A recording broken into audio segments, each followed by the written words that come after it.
this week, for this week. You only get the week? Oh, no, it is pretty sweet. Yeah, we only get a week.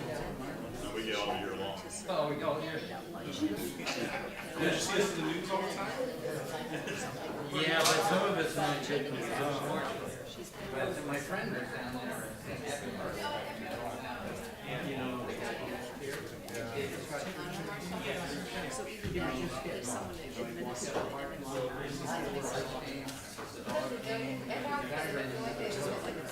he has all vaccines. Out of the building. And then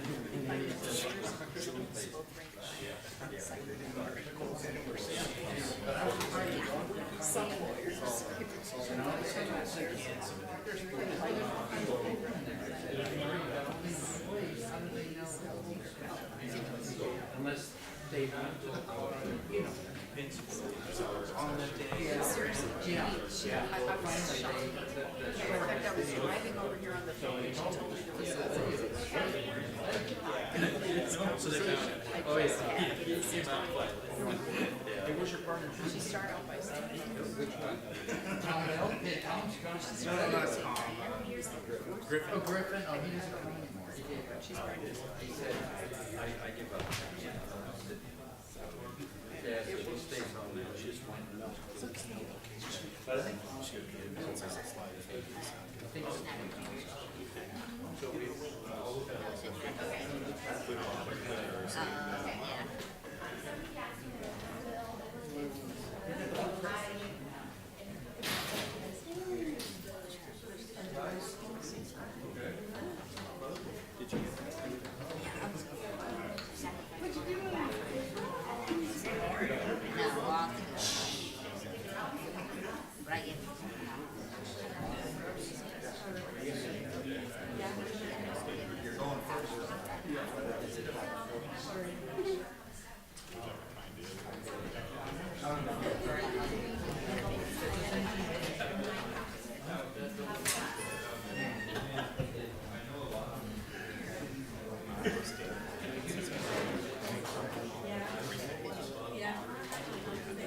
You're outside the city limits. You'll find something.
Call your heavy metal man.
recognition for an above modern teacher.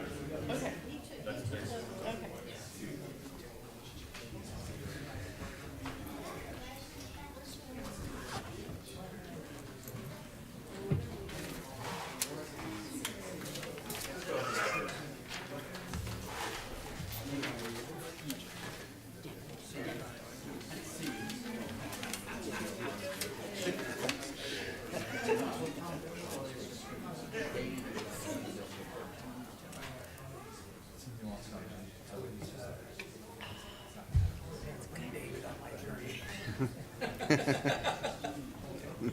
Where is David?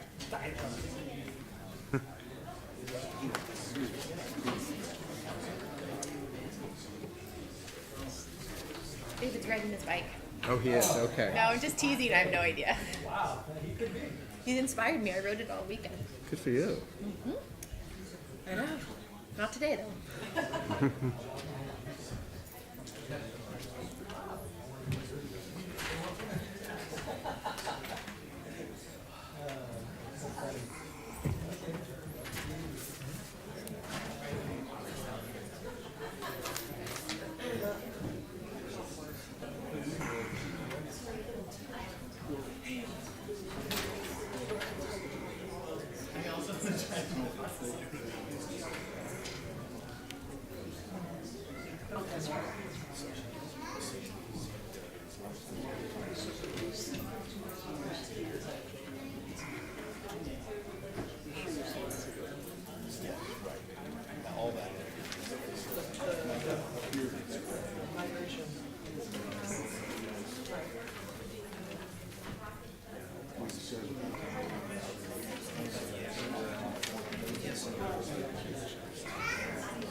Not the scope.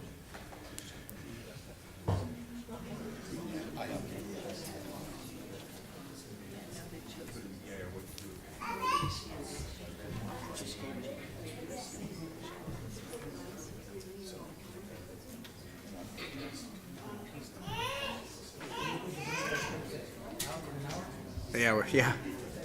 Well, right around 9. We'll make it. We'll make it. Yeah. So I guess we're waiting for Mr. Knudsen.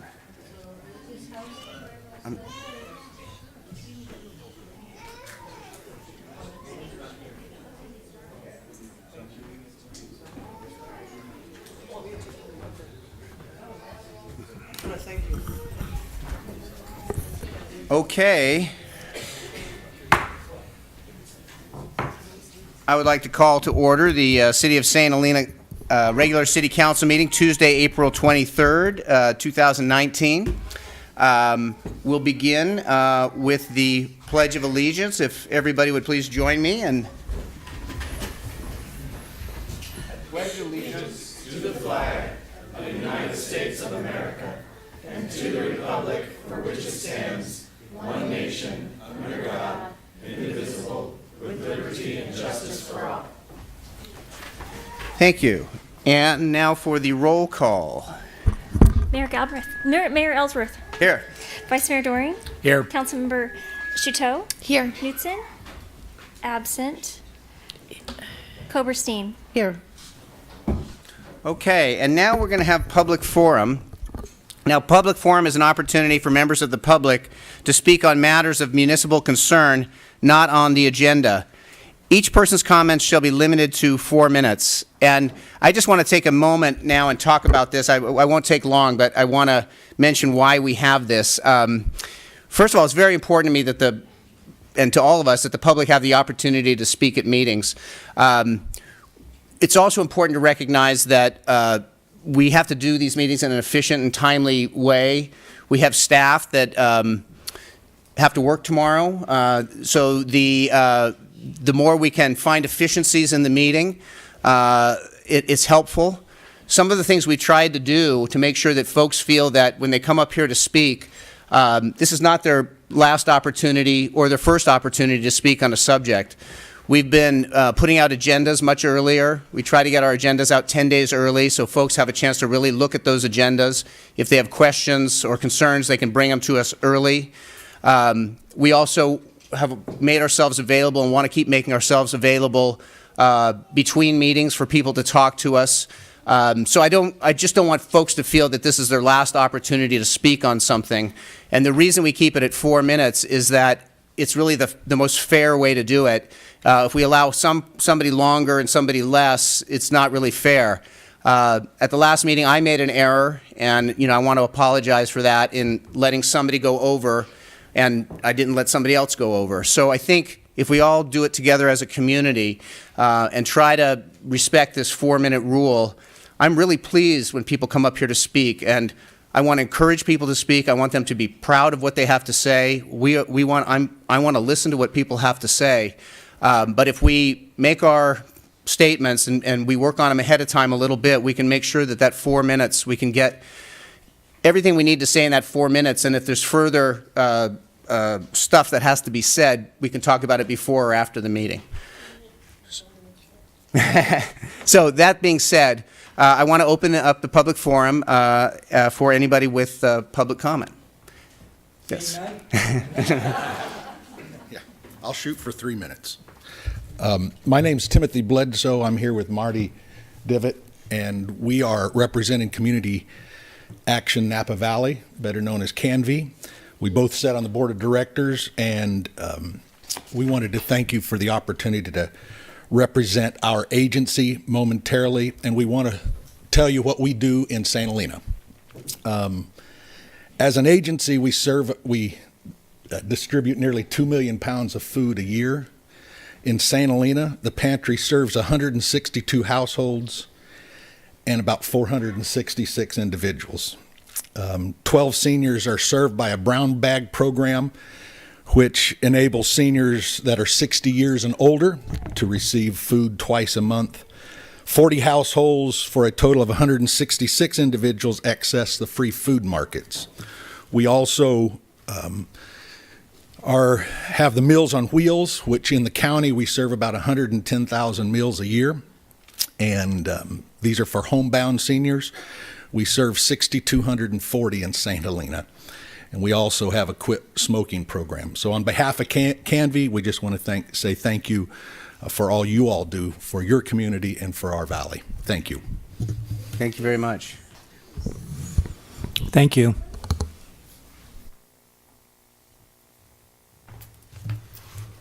Good evening, Mayor, council members, staff. My name is Chris Petlock. I live at 426 Napa Road in Sonoma. I'm here to talk to you about public banking. We provided some literature to the clerk to hopefully share with you folks. 4 minutes is certainly not enough time to talk about what a public bank is, but being in government, I myself am a certified public finance officer. I work for a fairly large water agency. I sit in many boardrooms like this and feel the pressure from ratepayers and also feel the pressure to get things done. And ultimately what public banking comes down to is putting the power of banking back into the hands of people. Rather than sending a lot of our interest dollars and fees off to Wall Street, it keeps them here in local communities. So I encourage you to look at that sheet. Yesterday, through the Public Bank Institute, we were able to get enabling legislation out of the Finance Committee. Tomorrow, I'm going up to testify in front of the Assembly members on AB 57 in the Local Government Committee. And hopefully we'll be able to get out of that committee, and it'll be step by step to get this forward. So what I'm here to ask of you tonight is really just kind of look at this literature, and I'm asking you to consider endorsing this kind of legislation, or certainly putting pressure on your legislative analysts to look at something like this. So far, the city of Los Angeles, San Francisco, Oakland, on and on and on, many small municipalities, including my own, have endorsed this bill, and I think that it's something you should consider looking at and maybe consider endorsing as well. Thank you for your time. Have a good night. Thank you very much. Is there any other public comment? Yes, my name is Bobby Monette. I'm speaking as a resident and a citizen of St. Helena. I would hope that that issue could be agendized or it was somehow put into a public forum, a public discussion group for more exploration and education from, that's not what I'm talking about, but I'm really excited about that, to learn more. At any rate, I'm here because, and I can pass these out. Need one for me? Pardon? Yeah, I have one for you, actually. Oh, I give them to you.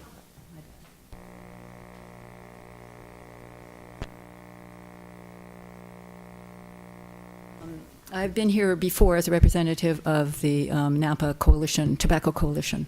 And I just wanted to inform you, I think the mayor has already been informed about this, but we had a meeting today, and on May 8th, which is pretty soon, there's going to be a meeting in the high school, this high school, in the Performing Arts Center, and it's called Drug Trends 2019, What You Need to Know.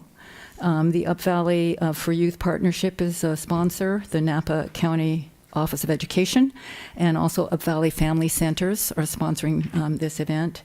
And as you can see on the paper, Megan Cunningham is a Deputy Probation Officer, too, for the Napa Special Investigations Bureau. She will be speaking.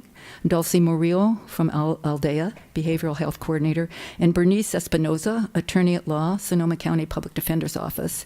They'll be speaking, and some of the things they're going to be talking about are, in terms of drug use, what for immigrants and undocumented people, what can make you lose your DACA? Marijuana is not an immigrant's friend. Drugs, theft, gangs, small acts, big impact. That's some of the stuff that's going to be covered. I think it's really important for our whole community to be educated about this and have an opportunity to ask questions and get informed. So I'm just hoping that that some of our elected city officials will be able to attend that meeting. So thank you. Thank you. Thank you very much. Is there any other public comment? I'm seeing on the public comment 4.1 the spring cleaning flyer. Is that something that I should mention now or wait till my report? Okay, I'll wait till then. So we'll move on to reports by staff and city council. I'll start with our city attorney.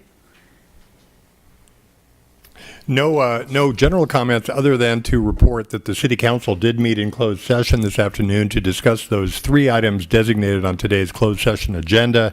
No reportable action was taken. Thank you. City manager? Yes, briefly, just 2 events that are coming up that I want to mention. One is a special meeting tomorrow night at the Firehouse. This meeting begins at 6 p.m.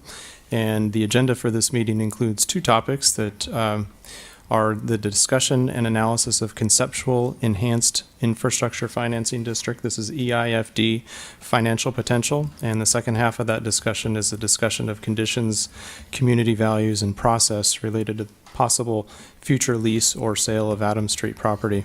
The second is a workshop on Saturday, this Saturday, the 27th. The workshop begins at 10 a.m. in the morning, and this is an informational workshop related to Measure F. And that will also be at the fire station. On Measure F. F, okay. From our finance director? Say thank you.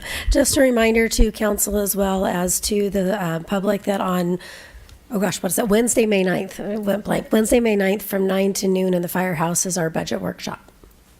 Thank you. Our city clerk? Is there anything from our library? From our from our planning department? Just another reminder to the community and the council that on May 14th, planning department staff and consultants will present the draft 2040 general plan update and final EIR for review by the city council and the community. That's May 14th? Thank you. From our Public Works Director? Hi, yes, thank you. I just wanted to plug the second community pop-up for the downtown streetscape project and planning process. The second meeting will be at the farmers market. We'll have 2 booths and look forward to community input and feedback on the results of the first round. And What's that date? May 3rd, thank you. May 3rd at the Friday, farmers May market. 3rd. Please come out and bring your input. Thank you. Councilperson Knudsen. Hi, thanks, and sorry for my being late. The report is from the Parks and Rec Committee, and I think there was some confusion, but they would like for the council to come for the lighting consulting study to occur, so it won't happen this agenda, but possibly the next agenda. That's the recommendation of the Parks and Rec Committee. They're also suggesting a subcommittee on a variety of fees for our use of people that use the park and organizations that use the park. They have not formed a subcommittee on the walking trails because they intend to form it together with the Active Transportation Committee. So the Parks and Rec Committee will actually attend, a majority of the folks from the Parks and Rec Committee will actually attend the next Active Transportation Committee so that they can jointly form this walking trails subcommittee.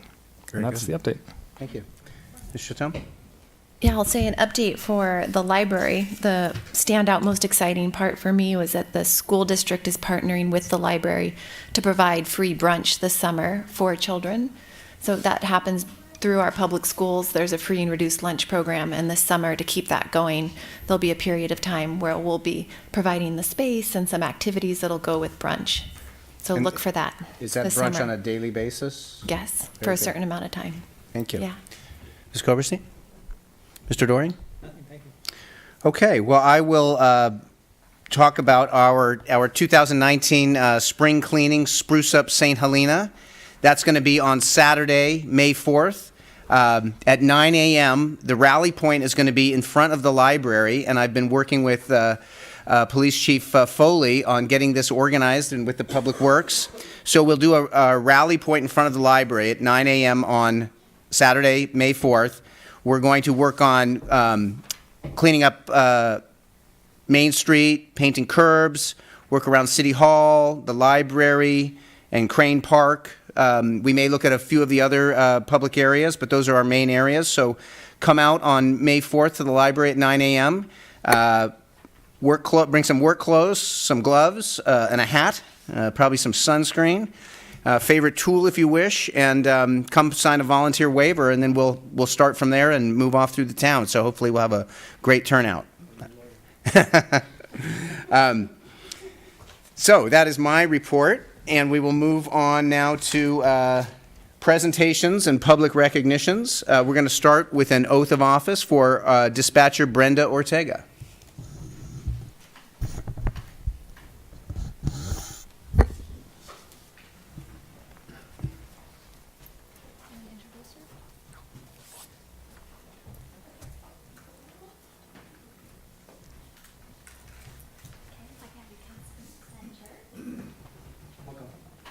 Put you on display. And you can face me and raise your right hand and repeat after me. I state your name. I, Brenda Ortega, Do solemnly swear do solemnly swear that I will support and defend that I will support and defend the Constitution of the United States the Constitution of the United States and the Constitution of the State of California and the Constitution of the State of California against all enemies, against all enemies, foreign and domestic, foreign and domestic, that I will that I will bear true faith bear true faith and allegiance and allegiance to the Constitution of the United States to the Constitution of the United States and the Constitution of the State of California, and the Constitution of the State of California, that I take this obligation freely that I take this obligation freely without any mental reservation without any mental reservation or purpose of evasion, or purpose of evasion, and that I will and that I will well and faithfully and faithfully discharge the duties discharge the duties that I'm about to enter. that I'm about to enter. Congratulations.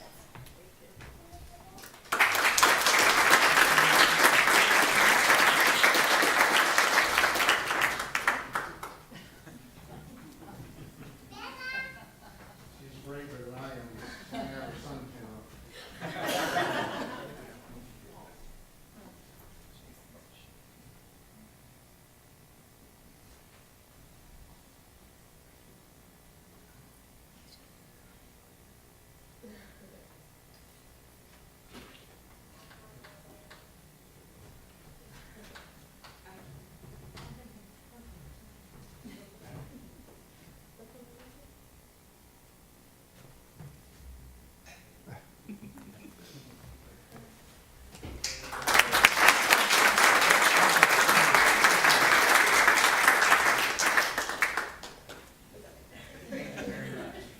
Thank you. Well, now we're going to proceed with our proclamations. I'll come up over here.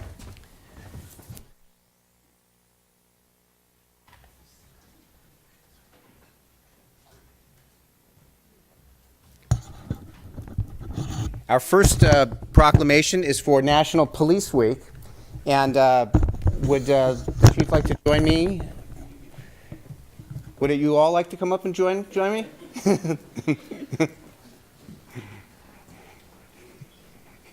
Thank you.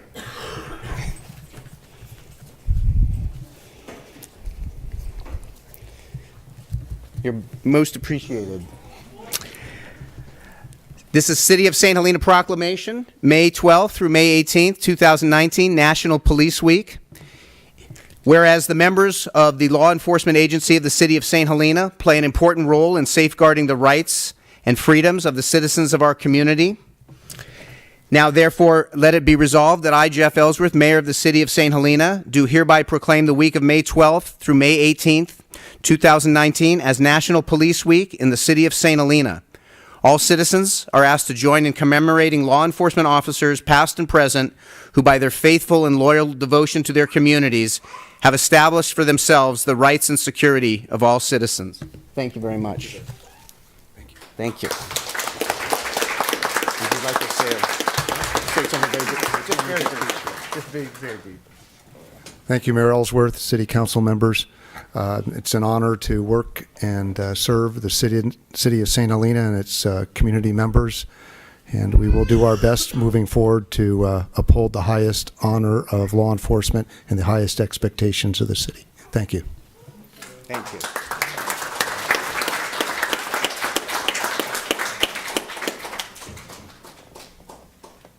Thank you very much.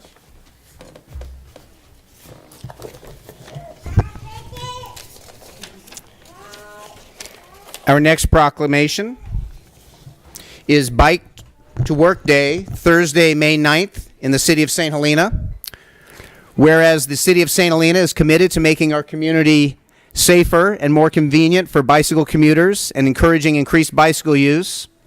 And whereas the City of St. Helena prioritizes the safety of all our residents and visitors and encourages both bicycle riders and vehicle drivers to share the road and be respectful of other road users. Now, therefore, be it resolved that I, Jeff Ellsworth, Mayor of the City of St. Helena, on behalf of the entire City of St. Helena, do hereby proclaim the month of May as Bike Month and Thursday, May 9th, 2019, as Bike to Work Day in the City of St. Helena. And this is Patrick to receive. Thank you. Thank you very much. Make a quick couple comments. Thank you very much, Mayor, Council members. My name is Patrick Band. I'm the Executive Director of the Napa County Bicycle Coalition. For those who don't know our organization, since 2008, we've been working to make riding a bicycle anywhere in Napa County safe, convenient, and accessible. We work very closely with all of our cities and towns throughout the county to improve safety infrastructure. One of the core programs that we run is our countywide Safe Routes to Schools program. My organization works on evaluating infrastructure, identifying what the barriers are that keep more kids from walking and riding their bikes to school. These days, we see about 5 or 6% of kids walk or ride their bikes to school countywide. 50 years ago, that number was closer to 45%. That's a significant burden on our community health, on our roads, on our infrastructure. And it's certainly something that we can change with improvements to safety and access for kids on bikes. So I want to thank you very much. I've also sent all of our council members an invite to participate in Bike to Work Day on Thursday, May 9th. We'll have 2 Energizer stations in St. Helena, one here at the high school, and then a second one at Oak and Adams, right across from the coffee shop. So you can ride your bike on down, get a cup of coffee, and then head to work. We certainly hope you all participate in that, and that is part of Bike Month, which is a whole month of both celebration, activities, events that we do throughout the county to promote bicycling, but also to raise awareness of those safety hazards, of the opportunities to ride a bike on a more regular basis, whether that's for personal health reasons, for environmental reasons, or just because it's fun. So thank you very much. Really appreciate your support. Thank you.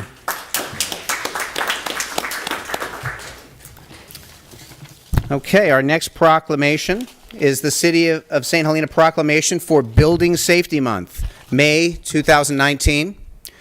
Whereas our City of St. Helena is committed to recognizing that our growth and strength depends on the safety and economic value of the homes, buildings, and infrastructure that serve our citizens, both in everyday life and in times of natural disaster. And whereas Americans are asked to consider the commitment to improve building safety and economic investment at home and in the community, and to acknowledge the essential service provided to all of us by local and state building departments, fire prevention bureaus, and federal agencies in protecting lives and property, now therefore let it be resolved that I, Jeff Ellsworth, Mayor of the City of St. Helena, do hereby proclaim the month of May 2019 as Building Safety Month. Accordingly, I encourage our citizens to join with their communities in participation in Building Safety Month activities. Would you please, our building department, please come up? Thank you very much. Thank you. Thank you.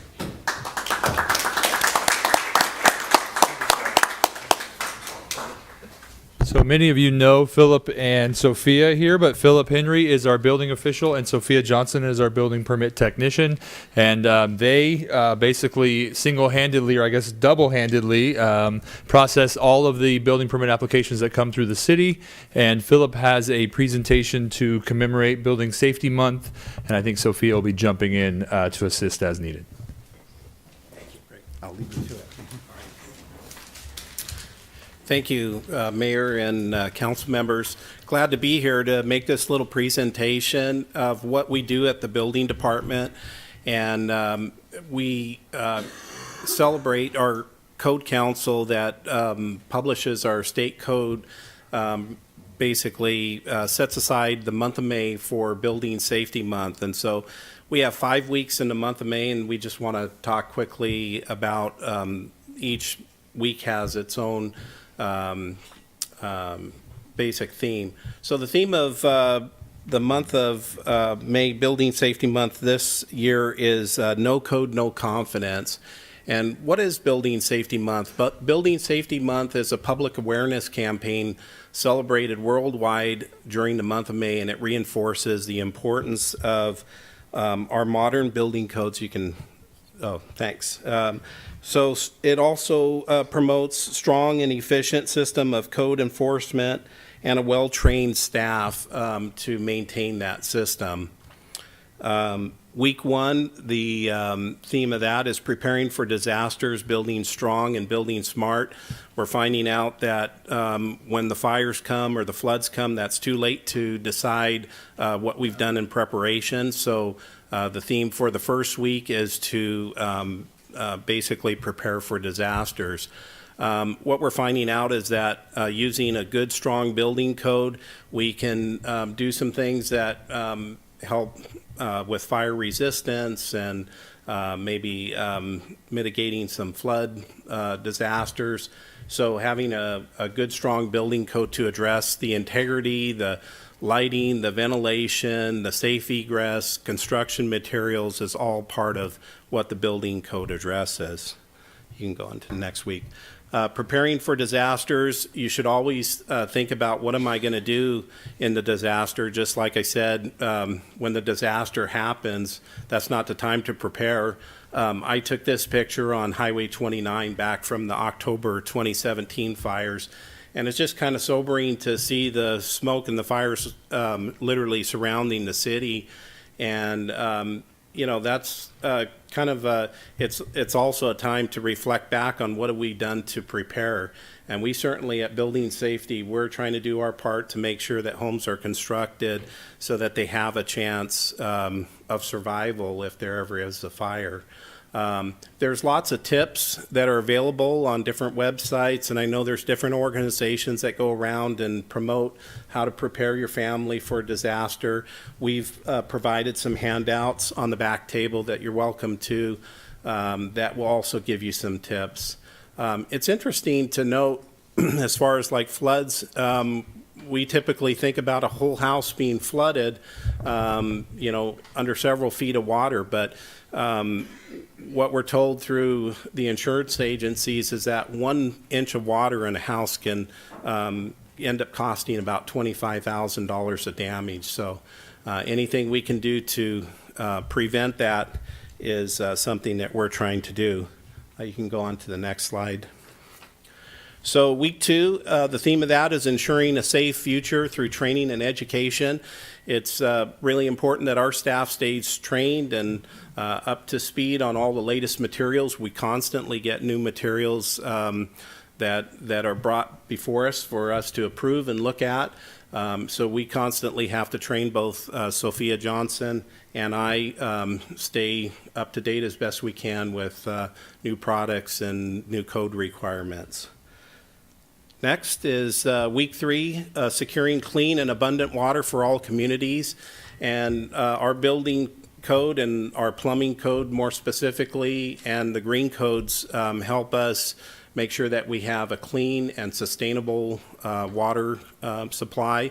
So some of the things that the green code requires is water conserving fixtures, and then our plumbing code makes sure that we are building a safe plumbing system with backflows and correct piping and that kind of stuff. Next. So week 4 is construction, professional, and homeowners, partners, and safety.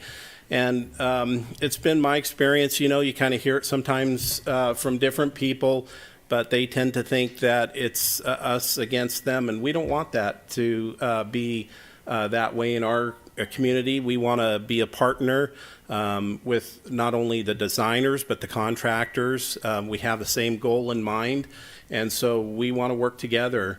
And so we do recommend that if you have a building project that you're contemplating, that you come talk to the building department. And ultimately, we want to make sure that we end up with a safe and efficient and sustainable building.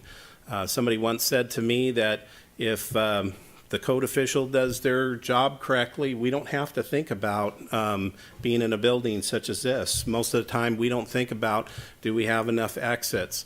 Are the emergency lights going to work correctly in time of emergency? Are the fire sprinklers going to work correctly? So if we do our job correctly, we shouldn't, as the building users, shouldn't have to think about that. Those systems should be in place and work correctly if we ever need them. Next slide. So week 5 is innovations in building safety, and just like I said earlier, we constantly get new materials. We're finding out that we can do things better with new materials. We can take care of age-old problems with just being creative and innovative. And so science and technology is certainly leading the way on that, and so that's the focus of week 5. Any questions? Great. Well, we sure appreciate the opportunity to share our mission at building safety. Thanks. Thank you. Well, we really appreciate what you do. Just so you know, it's most appreciated by the community. We know how hard you focus and work. Thank you. Thank you.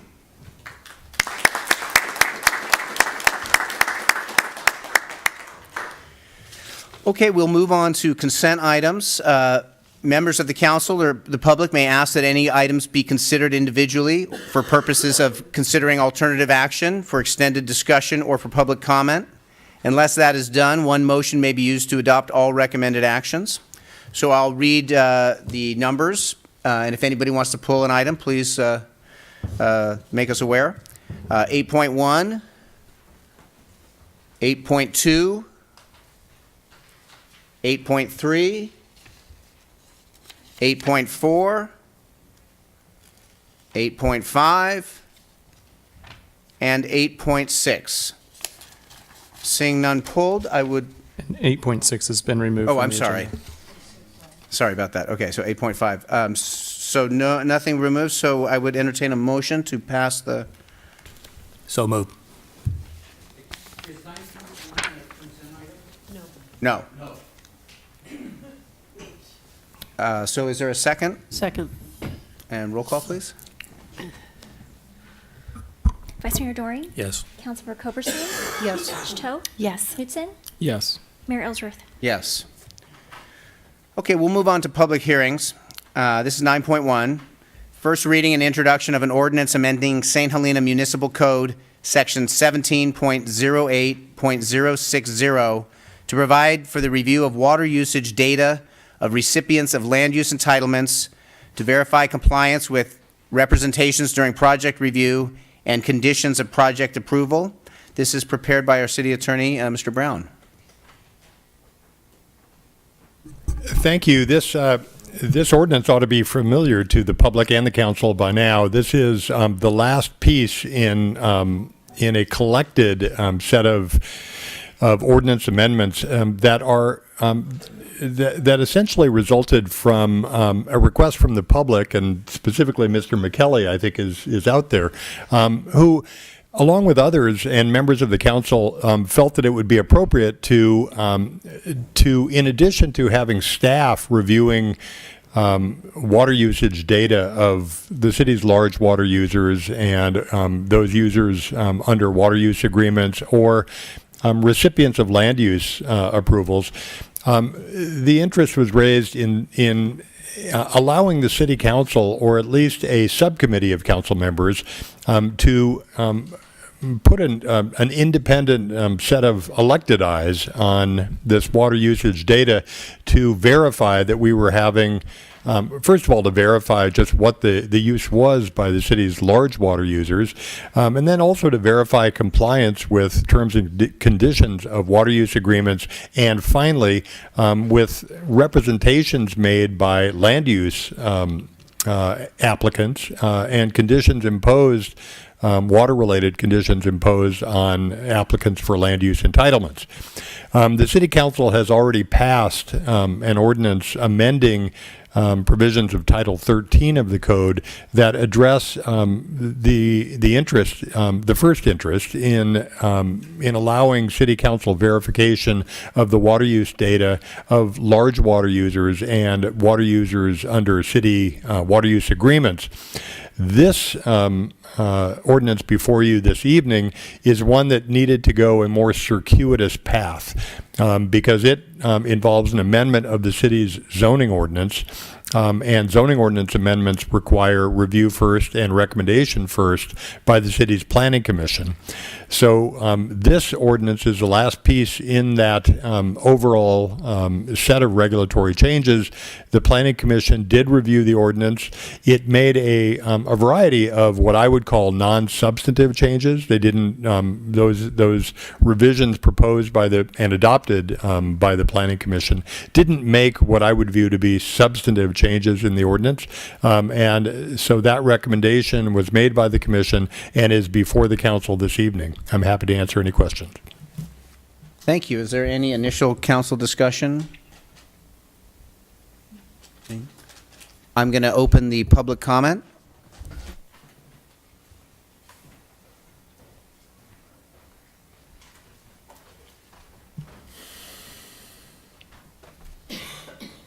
Good evening. I'm Anthony McKelly. I was at the meeting for the Planning Commission about 7 weeks ago when this item went back to the Planning Commission for clarification, I guess. And Mr. Brown, you weren't there, but a representative from your law office was there. And one of the Planning Commission members said he didn't know why we were doing this process because you can't change any water contract that the city has. It's in perpetuity. The city can't change it, and the person who's with the contract can't change it. And I'd really like to know from Mr. Brown if that statement is true, because I would think if somebody's in violation of a water contract, the city could amend that contract, such as if an entity moves its facility to somewhere else, turns around with that water contract and sells it to another entity. I mean, isn't that a violation that the city can do something about? I'm just curious, or was that planning commissioner right that what's the point of all this because you can't change them anyway? Thank you. Please, and we'll answer that after. Good evening. I'm Richard Wallach, local resident. I fully support the study that you're doing, but there's a couple questions I have, particularly on Section 1, Item H, that talks about compliance with water neutrality. I believe I have a water neutrality agreement on my property at 1660 Spring Street, but I don't have a copy of what it is. I've gone down to Public Works to try to find that. They're working on it, but the question I have is, are we spending too much resources trying to find out something that may not be of value? As an example, I've got 1660 Spring Street. I have 3 bedrooms and water permits for those 3 bedrooms. It's my wife and I don't think we have any trouble complying with what was done. The property next door is 1664. There is a expired building permit with water neutrality on that has 2 existing bedrooms and 1 new bedroom on the proposed development. So the 2 bedrooms have unlimited water and the 1 new bedroom has a control. So is that still unlimited? What do you do when you have a modification of 2 bedrooms and you add 1 and the original 2 bedrooms have unlimited water? So I don't expect an answer today, but I'd like you to fully consider the complications that will come into, and how do we notify people that are buying property, et cetera, that they may have limits that they're not aware of. Thanks. Thank you. Any other public comment? Seeing none, I'll close the public comment, and then, Mr. Brown, do you feel you can respond to? I think I can respond at least to the first from Mr. McKelly. So as I heard the question, I think Mr. McKelly was actually raising 2 different questions. One was, what is the city's ability to amend a water use agreement? And the second one was, if a holder of a water use agreement or a contracting party under one of those water use agreements violates the agreement, what is the city's recourse or remedy available? Those are really 2 different questions. So I agree with the general notion that the city can't unilaterally amend a contract. Contracting by its nature is bilateral or more. And so the city doesn't have the ability to take a contract it has entered into with another contracting party and to unilaterally change that agreement, except under very, very rare circumstances I'm not going to get into this evening. But I think the real question that Mr. McKelly raised is, what does the city do if it discovers that somebody is violating the terms of a water use agreement? And the answer to that is, if the city becomes aware of it, it does have options to, depending on what the contract says and the nature of the contract, to either seek to enjoin the violation or specifically enforce the terms of the contract, or otherwise to seek damages or to terminate a contract depending on the severity of the breach. That's sort of a general overview of that question. The second speaker's question, I think, was, unless I misunderstood it, was perhaps misunderstanding what this ordinance is doing. This ordinance is simply giving the city council a means of verifying water use, in this instance by those people who have been granted entitlements under the city's zoning ordinance. So if an applicant for a land use entitlement has made representations about water conservation or water neutrality during the course of seeking a land use entitlement, or if the Planning Commission has imposed conditions on the issuance of that entitlement related to water neutrality or water conservation, this grants a new tool to the City Council to look at the water usage data of those entitlement holders to verify their compliance with either those representations or the conditions. Okay. So differentiating from our water neutrality as it applies to residential homes, doing upgrades, that sort of thing, what we're looking at is something different with this ordinance. This ordinance is really only enabling the city council through the subcommittee to get a set of elected eyes on the water usage data to make sure that people who are getting, in this case, entitlements, use permits and the such, are complying with the representations they've made about water neutrality or water conservation, or are complying with the conditions that are imposed on them in terms of water conservation or neutrality. Okay, and if there needs to be more clarity on that, we can meet or meet with staff to further clarify. Are there any council comments? Well, I think for the second speaker, I think that would be a useful thing for us potentially to agendize, or for planning to agendize in the future, around complications regarding water neutrality and what that means for future owners and whatnot. I'm not sure of the persistence of that. Perhaps it's simply a workshop that could provide some clarification to planning and to the planning And I've commission. heard that before as well with our water neutrality, so perhaps starting with some type of workshop or something like that could be some value. I have a little nitpick on this change. The additional language added by the Planning Commission, I think it's good, but one of the things they've added is conservation of water. And what I'm keying in on is the second sentence, which talks about changes or conditions to affect the policies of the general plan and the purposes of this title. In this context, this title is the zoning title, 17. Right here.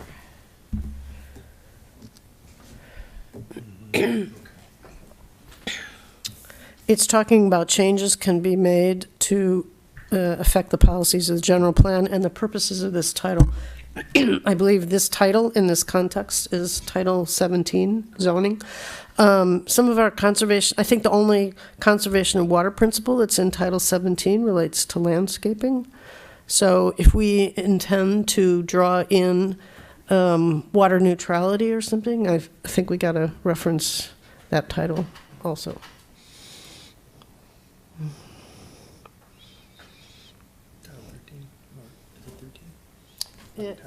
Title 13 is correct. Yeah, Title 13 is where water neutrality is.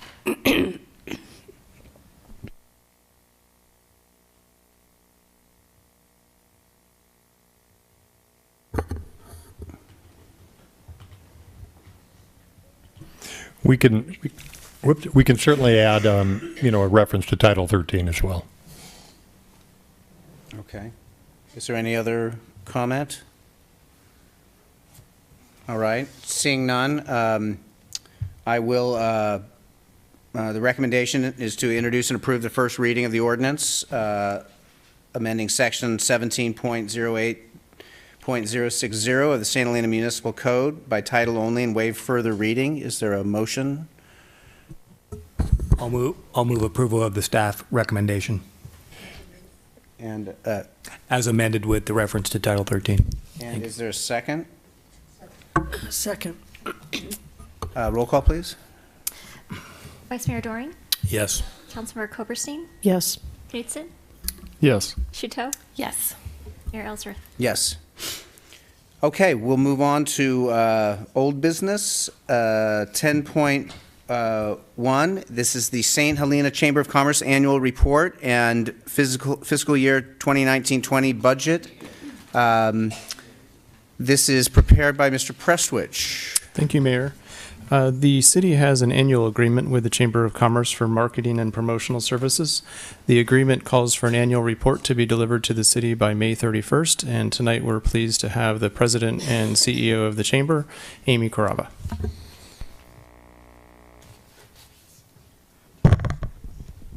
Thank you so much. Before I begin, I want to thank you all for the support that we get from the city and the partnership that we have with the Chamber of Commerce. We're really pleased with all the work that we've done in the last year. We've made so many great improvements with the destination marketing contract, which I'm really excited to show you, and we just hope to continue that partnership moving forward. So this is a report that we put together to show you all the things that we do throughout the year with the $210,000 that we are given for the destination marketing contract. And so what our strategic priority is behind that is obviously to market St. Helena as the best of California's wine country, generate revenue for our area businesses with low impact on the community, with alignment with the mission and the vision of the city of St. Helena. So that's very important. Our goals: more visitors staying longer, more heads to beds, visitors spending up obviously supporting our businesses, and of course incentives to come and visit. And our objectives are to position St. Helena as a world-class destination, educate consumers as to why St. Helena is a must-travel destination. Obviously, we want to increase technology and communication because that's growing so much, and focus on lifestyle, passion, and experience. And again, keeping this in line with the city's mission of the city of St. Helena. Let's talk about the Welcome Center. You know, we moved to Main Street, and it's just been fantastic. Our foot traffic has more than tripled. Our visitors, we serve about 13,000 visitors. That number is obviously going up. We're open 356 days out of the year. We are closed for a couple of holidays, but for the most part, we are open. We have public restrooms, and, you know, we welcome people coming to the Welcome Center, using the restrooms, learning about St. Helena, giving them incentives to stay here longer. We pass out more than 11,000 maps that are dispersed to visitors.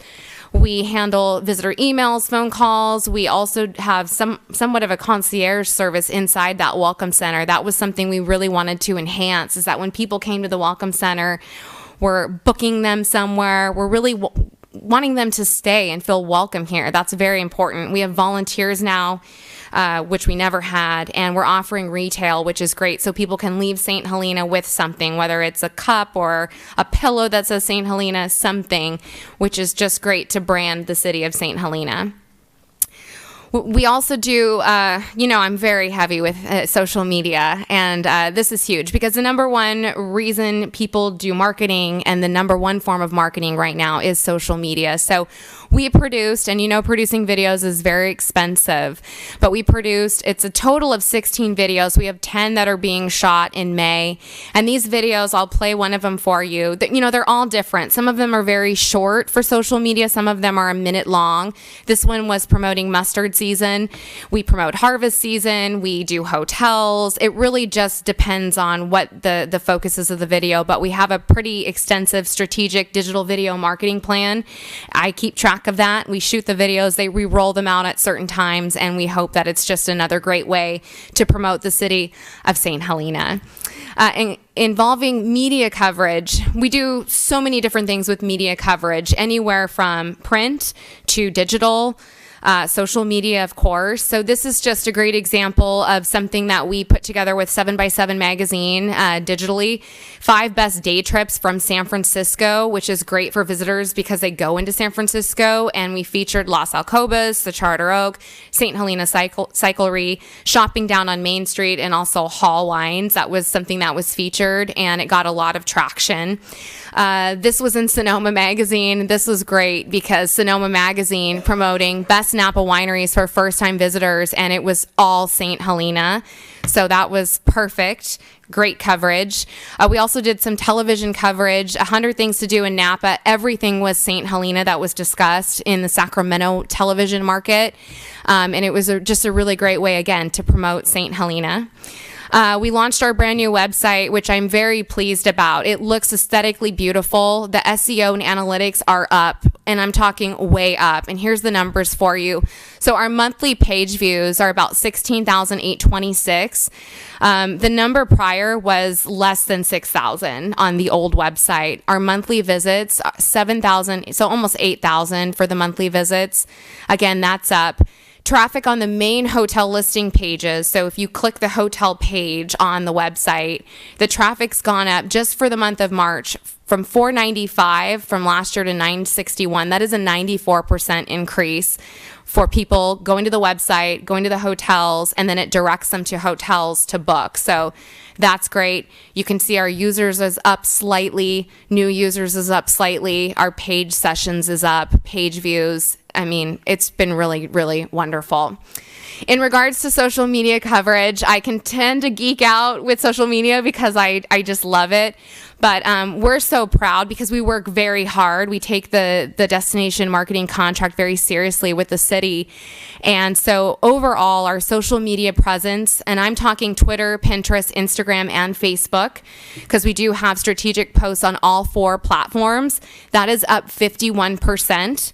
And overall, social media engagement, and engagement is when people are engaging with the posts that we have. Our engagement on Twitter, Pinterest, Instagram, and Facebook, that is up 80%. 85%. So that just goes to show you that we're really targeting and getting very creative with the content that we're producing, so people are engaging. And when people engage, it makes them want to come and visit the area. So just to give you some numbers, and I won't give you too many, but I do want you to see the dramatic difference. If you look at Instagram, our reach, and again, our reach is reaching everyone that is, touching that post. March of last year was 17,195, and March of this year was 91,196.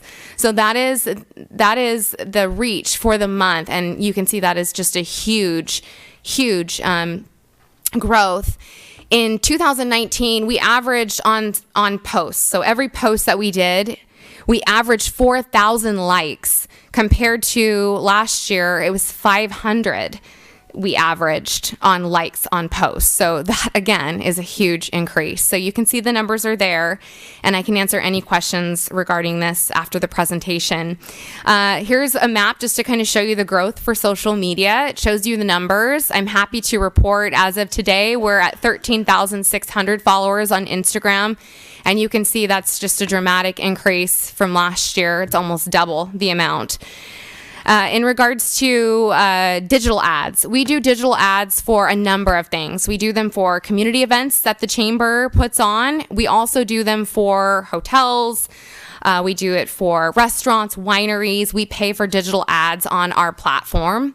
Our total reach for our platform, Facebook and Instagram, is about 25,000. And this is just an example of St. Helena Jingle All the Way. You can see the impressions was over 1 million. Our clicks was really good.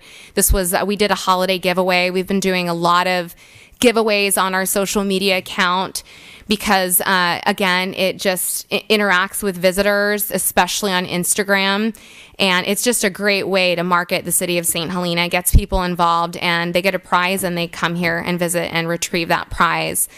In regards to our community events, we've really been beefing this up, as you know, teaming up with the city with St. Helena Jingle All the Way. This was the first year, and it was incredibly successful. And I'm really looking forward to what we're going to do in the future with Jingle All the Way. But we do several community events: Sip and Swirl Saturdays out of the Welcome Center, St. Helena Jingle All the Way, the Neighborhood Table, Celebrate St. Helena, Summer Concert Series, which kicks off June, July, and August, our Sidewalk Sale, and of course, Earth Day.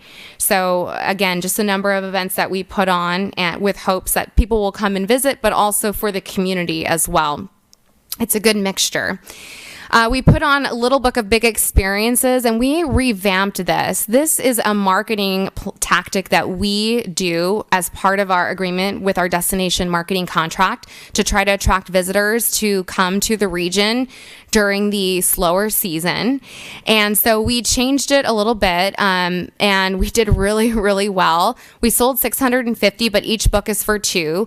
So that's about 1,300 people coming strategically during the slow season. 14 bloggers came with that promotion. They came and promoted the book. They did sort of a little tour of the book, and they promoted it on their platforms. With them doing that, it reached about 2.7 million people. That's how many views we had with the Little Book of Big Experiences.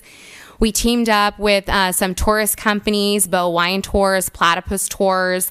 They also had involvement with the Little Book of Big Experiences to try to, again, market people that are doing the tours to come here and use the book and stay in St. Helena. We did digital ads, of course, PR, blogger advertising, and social media advertising on the book. And we're going to continue to do this book in the future. So you want to know about the numbers. Here's the numbers. Overall, you can see on the left, that's our budgeted revenue, basically showing you the breakdown of our revenue, our membership dues, our programs, funding from the TID, that's $70,000 grant we get there. Visit Napa Valley, $30,000 to help assist with the Welcome Center, and of course the city contract, the $210,000. On the right side are our budgeted expenses with the breakdown again, destination marketing, you can see in the green, our administration, obviously we have operating costs, and our membership. And here's the destination marketing overall budget breaking down for you to make it a little bit more clear. So our revenue, you can see it right there, the 210 plus the 70 for the TID, Visit Napa Valley the 30, and the chamber putting in an additional about 42,330 is where we're at. Our projected expenses are a little bit higher, not by much, but you can see this is pretty much where we're spending it in brand positioning, digital ads, website, the LBE campaign, our social media, our PR and marketing. That's pretty much everything. Digital ads, magazine, print, television coverage, whatever that is, welcome center, operating costs, PR and social media, administration. We obviously have operating costs with our staff and community events. And let me show you the breakdown of the community events in cost. So for holidays, Jingle All the Way, we put in $20,000. And on top of that, we also spent, and I just put this to show you, about $20,113. That's allocating just a portion of some of the chamber's staff expenses because we did have staff work the event full time. I had to pull some of my staff because we were in need of that. Celebrate St. Helena, just a little over $9,000. Summer concert series is $6,750. Neighborhood table, just slightly $400. Sip and Swirl Saturdays, $200. Sidewalk sale, $200. Earth Day, $200. These events obviously cost more. We do fundraising, and that's how we're able to put them on. And pretty much that's the end of my report. I'd be happy to answer any questions that you might have. And again, I want to thank you so much for the partnership and the $210,000. We're really appreciative. And it makes me really proud to see what we're doing to promote the city of St. Helena. I think we're doing a great job. Thank you very much, and thanks for all the hard work. Is there any initial council comment? Seeing none, I'm going to open it to public comment. Is there any public comment? Okay, I'll bring it back to the council. Any comments before we'll just say thank you then? Oh. No, just thank you. Hopefully I didn't geek out too much on the social media, but if you have questions, I can answer it. Thank you. I did get a comment from somebody I respect who's been in the hotel business for many years, who is not in our city. And he indicated that he was highly impressed by the digital marketing and social media, which he pays attention to, even though it's not really this is his area, but he knows this. And for him to give a compliment like that was high praise for him. So I just wanted to pass it on to you. Thank you. I appreciate that. We just want to keep going up. We have big goals for next year. So thank you so much. Thank you very much. And Mayor, just to clarify, this is a receive and file and also direction to prepare an amendment to this contract. So with the council's consent, I would bring back an amendment to the agreement in a near-term council meeting. Okay. And the amendment for the contract? For an annual renewal of the chamber contract. Okay, very good. Thank you. Okay, now we are going to move on to 10.2, which is St. Helena Boys and Girls Club Annual Report. Welcome. Thanks for being here. Thank you guys for having us. My name is Nick Haley. I'm the Director of Program Services at the club. Brought a couple young men, 3 young men with us, one of which works for us. He runs our team program, Julian. So I'm just here to say thank you for the support. A little context. Julian and I started a teen program in Sonoma 5 years ago. It was an uphill battle to gain support, and most of that's around stigmas around teenagers and what they're going to be up to. And I've been here just over a year and received gracious support from everyone here, and we're very thankful for it. I'll just tell you a little bit about what we've done with our teen programs. Since the last time we were here, we've increased our STEM and healthy cooking initiatives. So we added a STEM room over at the Boys and Girls Club, which I urge you to come check out. The teens are taking on STEM programming, as well as leading STEM camps for our youth. We do the same thing with healthy cooking at both of our Calistoga and here, but our teens learn the healthy cooking programs. We had Cindy Paulson come in, teach them the recipes. Then the teens go teach the little ones the classes because they are much cooler than anyone else can be. And then most importantly, we bought 2 vans for our teen programs. So what I wanted to bring here was get our kids out, exposed, doing new things. You'll see on these pictures, they just got back from Ashland a few weeks ago. This is our 2nd annual retreat. We brought 28 teens up to Oregon, exposing them to things that they're not going to be able to do otherwise. And then, in the summertime, we'll go out. We're doing weekly college tours. Last year, we did not yet have vehicles, so we went on a good handful, but we rented the vehicles to do so. It can get pretty costly. This summer, we're going on a weekly college and or career tour. So we'll be doing local wineries, some different businesses. They're going to go down south for an overnight, SLO, Pepperdine, Santa Barbara. I mean, these guys know what schools to pick, right? They're going to go have fun. We did CSU Monterey Bay one of my first years, and the staff came back and said, I don't know if I had as much fun there. Can we go to SLO? I said, yeah, sure. So really, we are intent on being good stewards with the money. It's important to us. And since I've been brought on, Trent, our executive director, has really driven that home with me. And we can go in there and have pizza and ice cream and have teens show up. But we want to do much more than that. And so all these pictures, it's beautiful to see these kids going and doing something very meaningful, going a little bit deeper than just hanging out and playing video games.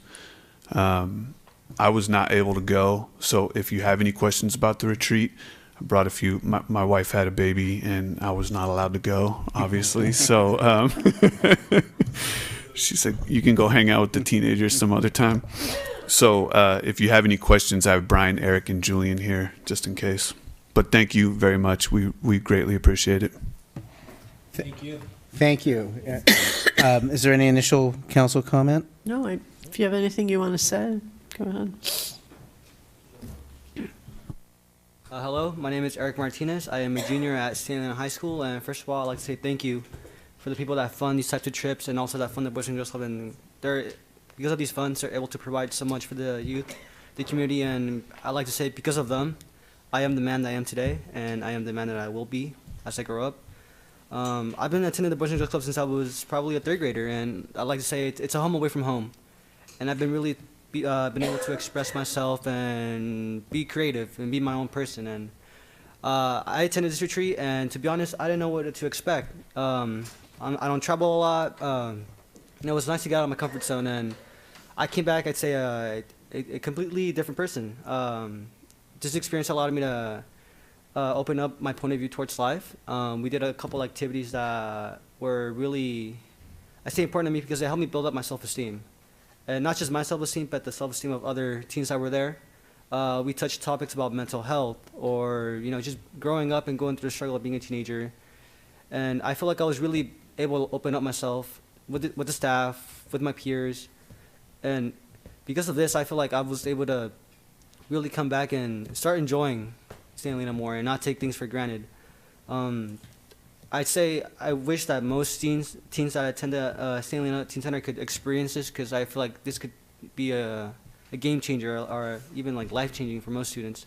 It was fun. We got to experience lots of things like kayaking, hiking. I've never gone kayaking, and for the first time kayaking, it was wonderful. I was able to just get the pedal and hit the water. It was wonderful. I was able to stay up late with my friends and, build bonds and meet new people. So I really hope that you guys continue to fund programs like this, so that future kids that attend the teen room can, experience this. Thank you. Thank you. Thank you for being here. Well said. Thank you. Thank you very much for being here, and thank you for what you've brought to our community with these programs. I mean, this is wonderful, and what we can do to help, just let us know, because we want to be participating too. Credit goes to the people that work with the kids, and Julian has done an outstanding job. We just happen to have worked together for a long time, so I take your credit, Thank you very much. Is there a second? Second. Okay. Roll call, please. Pardon? Vice Mayor Doring? Yes. Councilmember Koberstein? Yes. There's a replay going on. Yes. The alternate universe. Okay. So now we're going to move on to the 10.3, consideration of the following resolutions for the Upper York Creek Habitat Restoration Project. And this, I believe, I will pass to our Public Works Director. Thank you. I don't believe this project needs too much introduction, but it's the Upper York Creek Dam Removal Project or the Habitat Restoration Project. They're one and the same. It's a long time coming to get to this far on this project. We're bringing forth to you tonight a consideration of a resolution approving an addendum to the previously certified final EIR. Request for authorizing the city manager to execute and enter into an agreement for the construction, monitoring, maintenance, access, and sediment disposal agreement by and between the city and Spring Mountain Vineyards in connection with the Upper York Creek Habitat Restoration Project. And I'm authorizing the Public Works Director to finalize and approve the project plans and manual for the Upper York Creek Habitat Restoration Project and to solicit bids for the construction. As many of you know, this project's been going on since 1993. And we're bringing forth to you tonight an exciting advancement that we are very close to getting our permits for this project. We've been working almost on a daily and hourly basis with Spring Mountain Vineyards and our city attorney on negotiating these access agreement because it's been, as you know, on the docket for four meetings so far. I want to thank Spring Mountain Vineyards. Ron Rosenbrand, the vineyard manager, is here, as well as Diane Kinderman, legal counsel for Spring Mountain Vineyards, and Mike Biddle, city attorney, who's been doing most negotiations directly, so we can come here tonight and request this approval and authorization. Phase 1 plans were 99.9%. We have two permits. We're waiting on the third and fourth, which is the California Fish and Wildlife. They come hand in hand. We made some final revisions last week with them, and so hopefully the final permits are forthcoming for phase 1. Phase 2, 90% plans were received by all this week. I believe it was yesterday, for review by the regulatory agencies, and so we're hoping to bring all those back to council for award sometime later this spring and later this summer, so we can start construction this August. To avoid northern spotted owl, we're trying to start after August 1st to avoid additional survey work and incidental take permits for California Fish and Wildlife. So with that, I don't know if Spring Mountain Vineyards would like to speak, or if you'd like to speak first, council. If I may, thank you, Erica. My name's Diane Kinderman. I'm an attorney with the law firm of Abbott and Kinderman, and as Erica indicated, I represent Spring Mountain Vineyard, and of course, Ron Rosenbrand is here. He is their director of vineyard operations and also their acting GM right now. So I just wanted to say three things very quickly. First of all, I want to thank the city for allowing Spring Mountain Vineyard to participate in this environmentally beneficial project, especially on Earth Day. We're appreciative of the opportunity to participate and help move it along and actually observe, hopefully, its success in the future on our own property. So, one, we want to thank the city for that. And then secondly, I want to thank staff. It's been a pleasure working both with Council Michael Biddle and, of course, with Erica Smithies, your own staff person. We appreciated their leadership and their expertise on this, and we've worked closely together for about 8 weeks, and we have what we think is a positive result.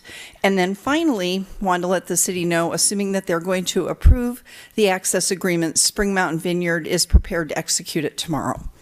And if you have any questions, I'm here, but other than that, we appreciate your time, and once again, thank you to staff and council. Very good. Thank you. You're welcome. Thank you for being here. I do want to add, there was one last-minute revision this afternoon, I believe. That's why you have on your dais the additional revision. It's on page 18 and 19 of the attachments, and it's just making it clear that if there's additional work upstream that's outside of the scope of work, and it's very fair. Okay. Is there any initial council comment or question? I'm going to open the public comment. Is there any public comment on this item, please?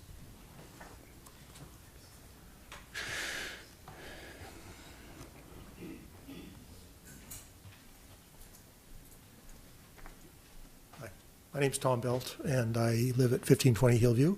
Erica, I just have one question. I've had this asked me probably 15 times in the last year, and that is it, as you know, we have a $70 fine we're paying because we haven't taken dam down since 2012.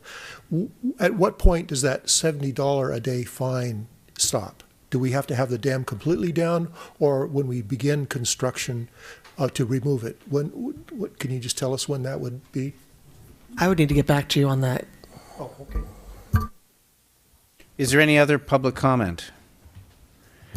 Seeing none, I'll close public comment. I had one question that had been brought up to me.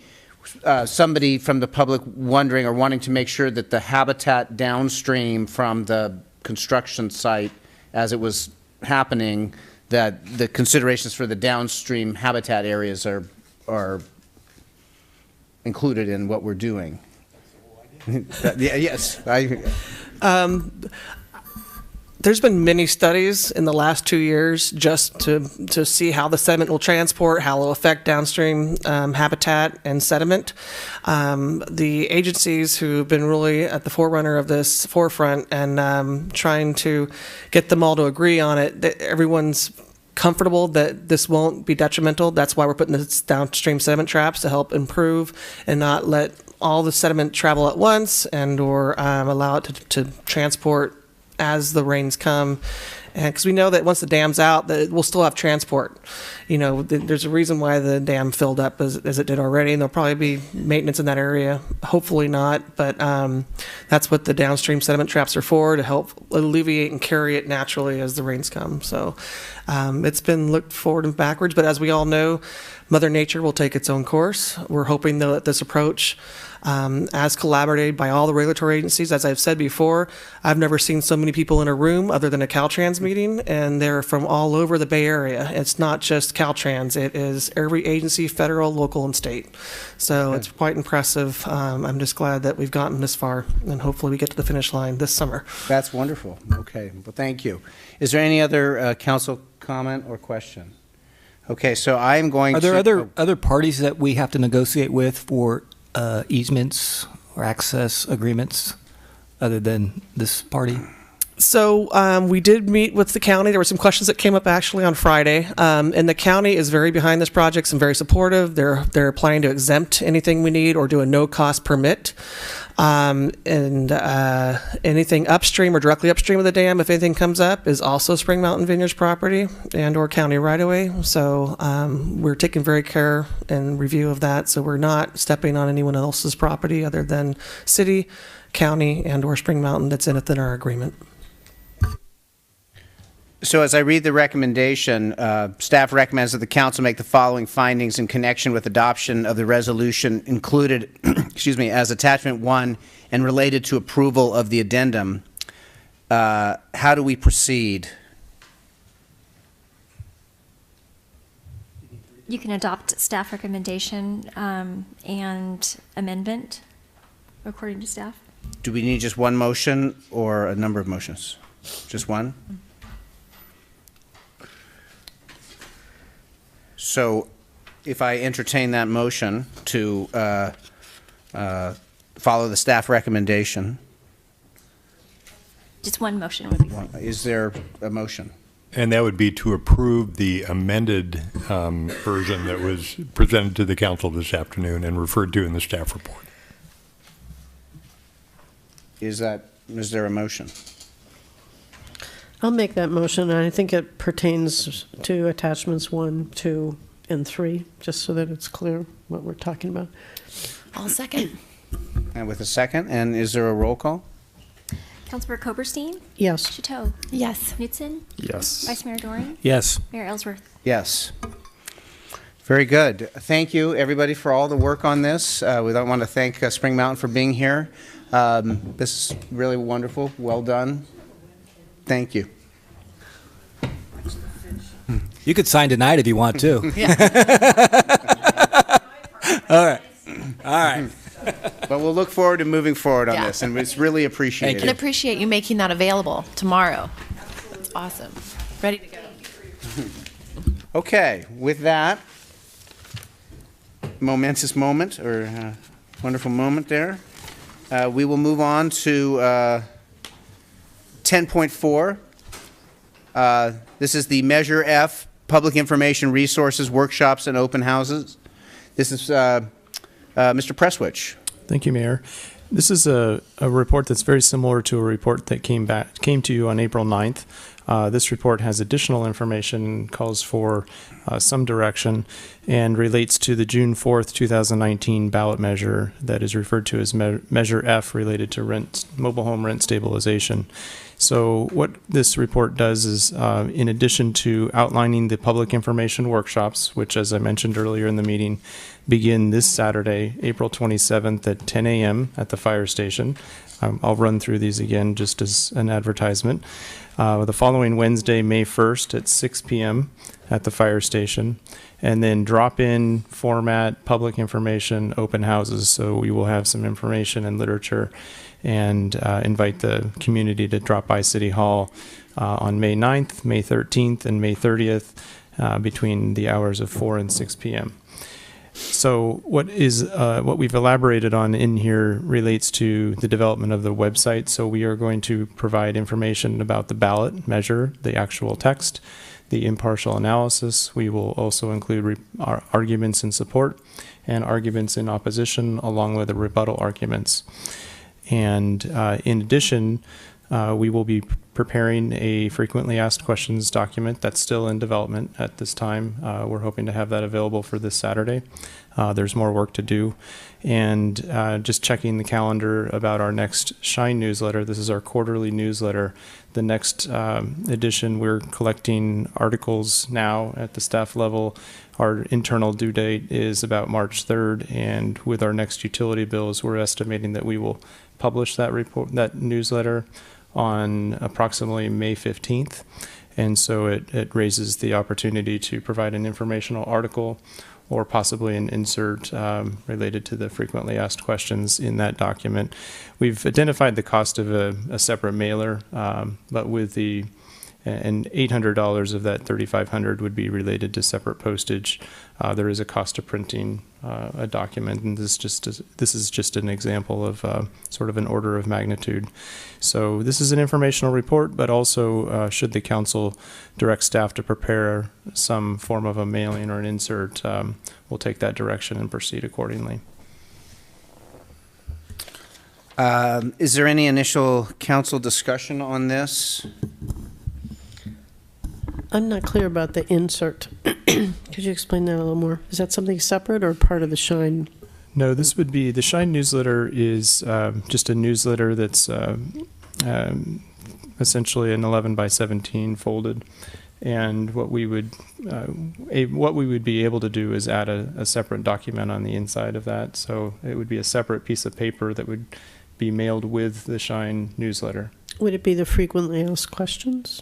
It probably should be the frequently asked questions. So this would be a document that just provides information about the ballot measure and common questions that we've encountered at prior workshops, et cetera. Mm-hmm. And when does that go out? We're anticipating mailing this on May 15th. May 15th. Approximately May 15th. Okay. Okay, then you mentioned this separate mailer of $3,500, color two-sided. Is that really the same thing? Is that the frequently asked questions? If we were to mail it separately, and that would be an approximate cost, but if we were to treat this as an insert in the Shine newsletter, there would be some economies of scale. Okay. I mean, could you even get it mailed any faster than the Shine newsletter, or it's already almost the end of April? I'm anticipating having a draft this week and finishing up by Friday. Do you have any thoughts on this side?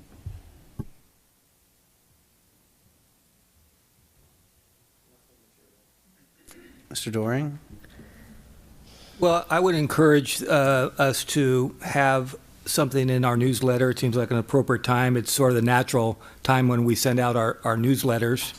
It's an informational piece. Obviously, it can't be an advocacy piece, and I think it's important for folks to have something. I think we have so many other items on in that newsletter. I think we probably would need an extra page just to put the frequently asked questions in there or something similar to that. So I'm very much in favor of that. I don't think we need a separate mailer, and I don't think we need to incur those costs. So, yeah. Who gets Shine? Everybody in town or just utility customers?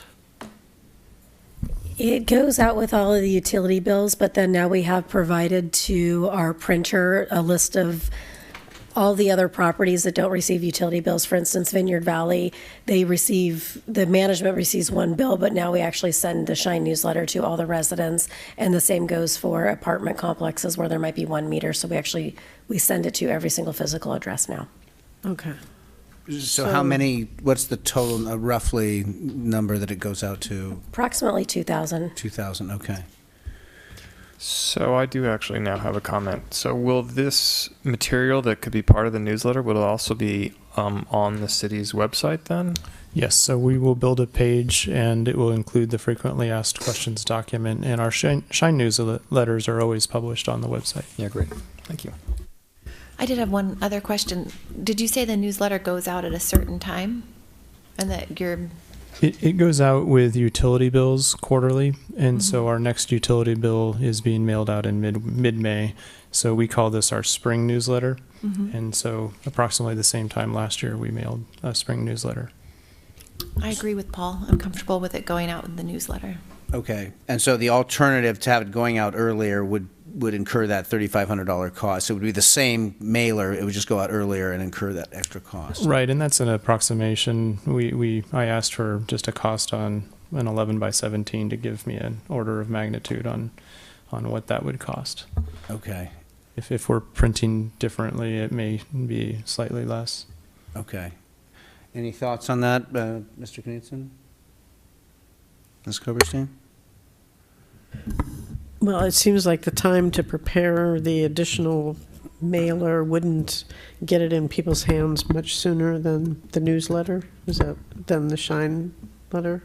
Right, we're down to probably a 2-week window. Yeah. Whether if it was mailed this Saturday, for example, assuming we finish in time, we could potentially mail it this weekend, and the alternative would be to mail on approximately the 15th.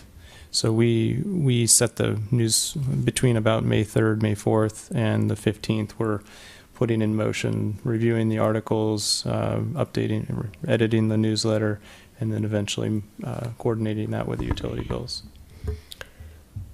I don't think there's an issue with Shine going out a little earlier than normal, is there? Based on,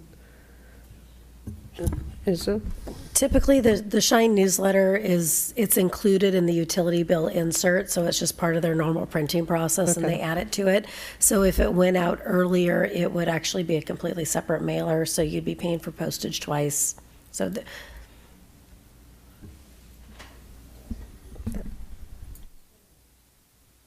So if, would somebody like to make a motion to, I think we just have to get direction, right? Direction is fine. okay.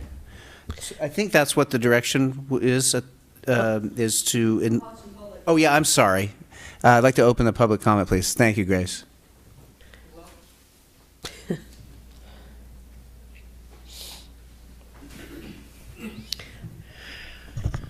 My name is Grace Kistner. I live at 25 San Juan Court. I don't believe that something that goes out on the 15th is going to do much good on educating people in this town, because of the fact that most people will get their ballots on the 4th or 5th, and they will have already voted by the 15th.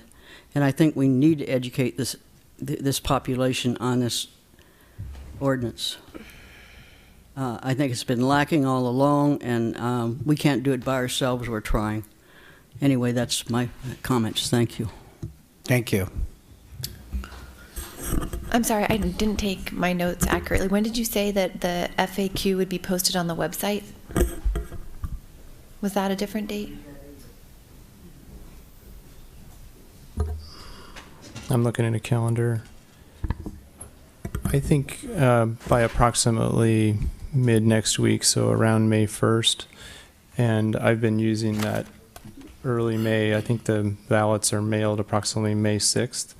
So they're received approximately, shortly thereafter, and have been using early May as a barometer for trying to prioritize the work. And so this is rising to the top of the list in terms of prioritization. Is there any downside other than the cost, $3,500 of sending it out earlier, separately?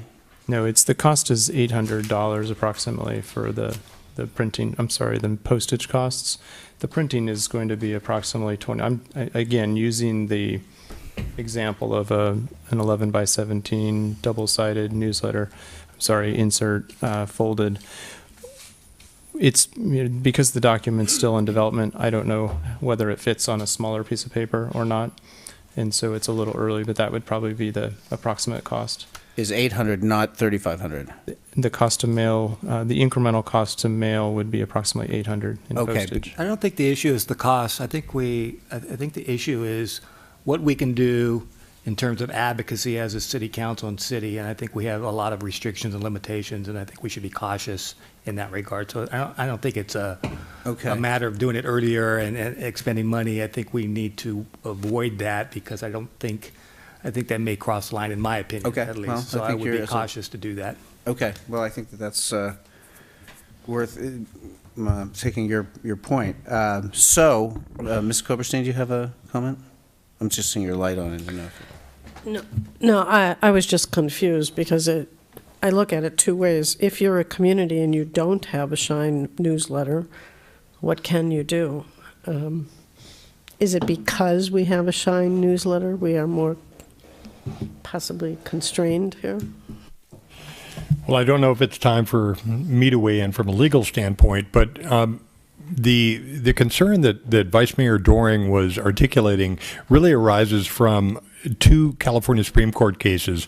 Excuse me, one from the 70s called Stanson versus Mott, the other one from about 2009 called Vargas versus City of Salinas.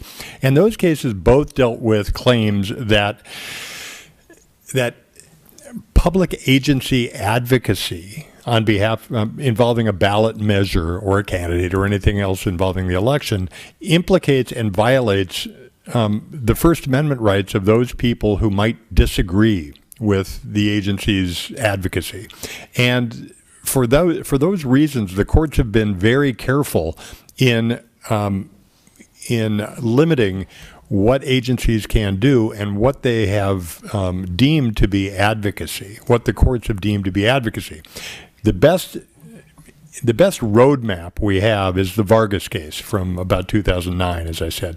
And that case involved mailers, as a matter of fact, and it was a hard fight to the California Supreme Court. Ultimately, the court ruled in favor of the city of Salinas there, but it did so in a very long and I would almost say tortured opinion, where it said that the decision of whether a mailing constitutes advocacy in violation of the First Amendment comes down to issues of the tenor of what is being provided, as well as the timing of what is, and the format of the dissemination of the information. So the court looked at a couple different mailers that came out, and one of the things the court said in upholding what the city of Salinas did was it said, well, this informational piece about the measure there, it was a tax measure or a measure to repeal a city tax. What the city was sending out there went out in a utility bill, or in a something like what we're sending out, which is a city newsletter that went out on a regular basis. And the court said, in upholding what Salinas did, it's okay if you include this information in a regular mailing. The court said we're focusing on that fact. If the city there had created a special mailing, I think the analysis by the court might have been different. In addition, the court looked at the timing of this mailing and said it was sufficiently set back in advance of the election such that it looked a lot less like advocacy by the city. So even where you're being very objective in your FAQ and you're not advocating yes or no for the measure, the court still will look at how you're sending your FAQ out and when you're sending your FAQ out. It's my feeling that if you send your FAQ out in your May 15 mailer, because that's a regular mailing that would go out anyway, you're looking pretty good under the Vargas decision. It's also almost a month in advance of the election, which also, while it's not as good as what the situation was in Vargas, it's still, in my view, pretty good. There's no bright line rule in Vargas that tells us that 30 days is okay, but 28 isn't. But here, it's my view that you're on very solid ground if you include an FAQ that is, very, very informative only and not advocating one way or another in your newsletter, because it's a regular newsletter, and then it's also several weeks before the election. I think you're in compliance there with the Vargas standard. I think that if you create a special mailing, you're getting into a little bit of ground that I can't predict as well of what the outcome would be. That's kind of, I think, what the concern is about another mailer. Okay. Well, thank you for articulating that.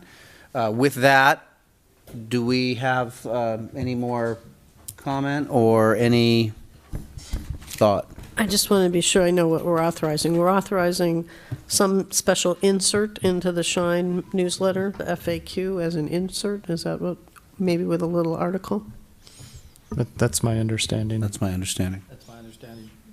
Okay. Okay. Okay. And we're in consensus and you have that direction? Thank you. Okay. Very good. We will move on to 11, new business quarterly grant report for fiscal year 2019, quarter 3, for the period ending March 31st, 2019.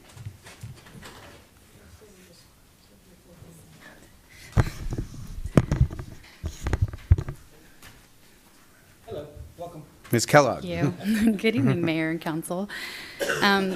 We're waiting for the slideshow to pop up, but this is the third quarter fiscal year 2019 grant report. Grants not mentioned during the report did not have activity during the period. The city was awarded the Prop 56 tobacco grant in the amount of $393,500. The grant funds will be used for our school resource officer to implement and manage programs educating and enforcing issues related to underage tobacco use. Officer Stephanie Lupian was assigned to the position in March 2019 and began in April. These are our pending grant applications. We still have pending the hazard mitigation grant for the emergency backup power. Applications were being reviewed by Cal OES and were to be submitted in October to FEMA. However, due to subsequent disasters, this was delayed. We're hoping to get a response either in April or May. For the next one, it's the notice of interest was submitted to Cal OES for the Spring Mountain Pump Station project, and it was determined eligible to move forward in the application process. The project would include a new pump station and distribution piping, as well as repairs to the existing water storage tank. If approved, the total project is estimated at $1.7 million and requires a 25% match. The application was submitted on April 18th. An application was submitted to the Department of Alcoholic Beverage Control in March. If eligible, the city will receive funding to create training and education programs, as well as decoy operations to further enforcement in the city. In addition, the city will develop a policy and procedure related to the responsible beverage sales and service, which will assist with the development of an alcoholic beverage responsible beverage sales and ordinance. The total amount requested was $40,000. These are our active grants. This first one is the library broadband. This was completed in March 2019, and we should be receiving credits on future bills. Sometimes it can take up to a year to see those credits. For the Upper York Creek project, skip the home grant. For the home grant, there's currently 11 home-assisted units in contract. To date, the city has received approximately $120,000 in revenues. In February, the city featured an article on the front page of the Shine newsletter. And in March, Napa Housing Division completed another round of outreach.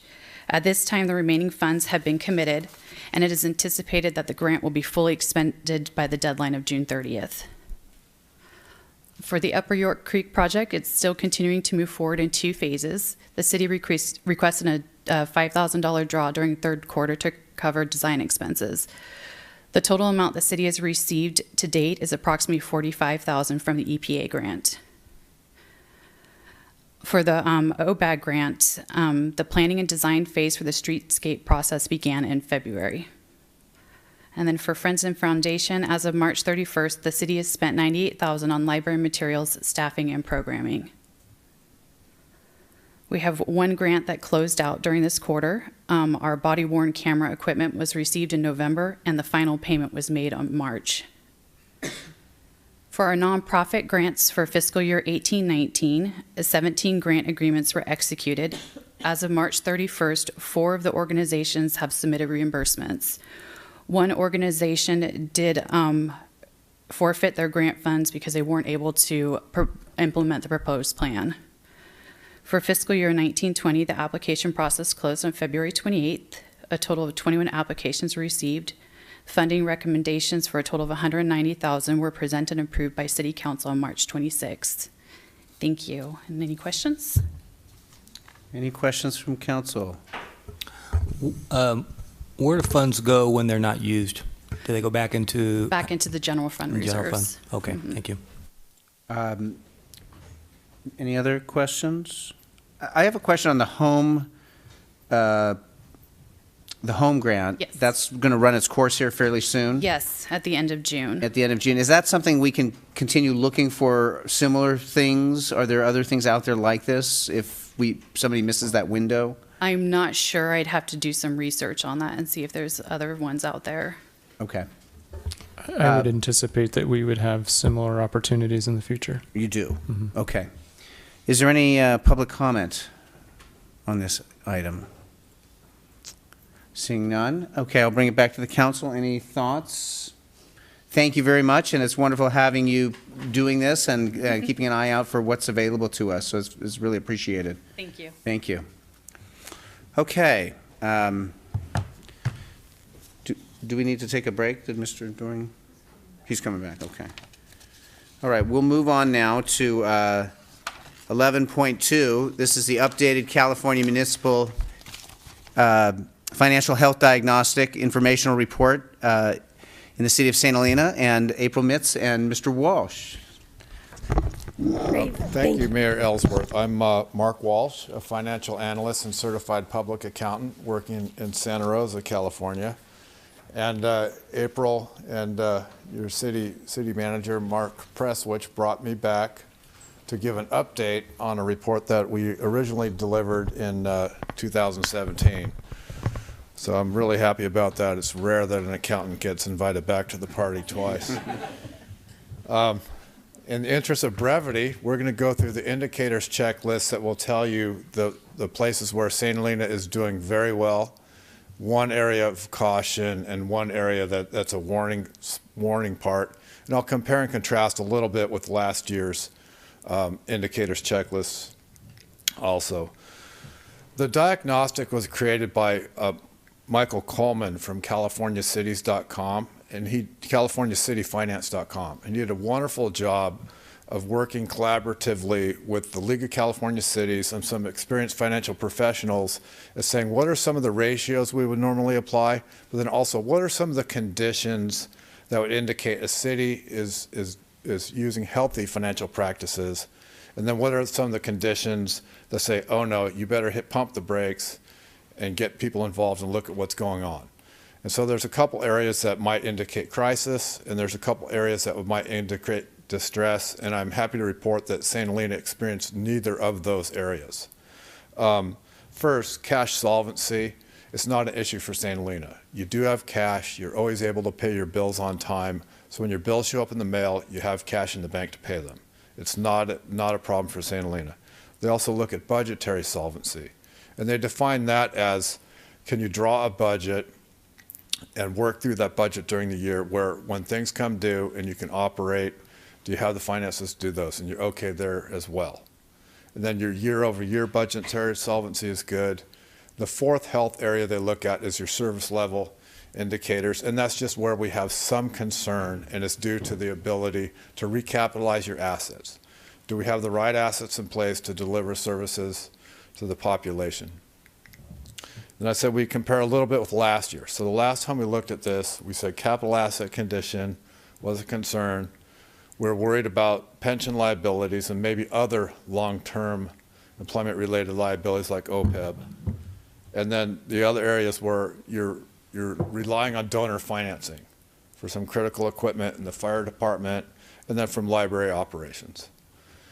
Since then, you've looked at every one of those areas. And so you've had an expert actuary look at what the pension problem is. You've had the SHAPE committee go through the SHAPE committee, and you've done a review of the fire department budget, and then you've done more analysis of the library budget.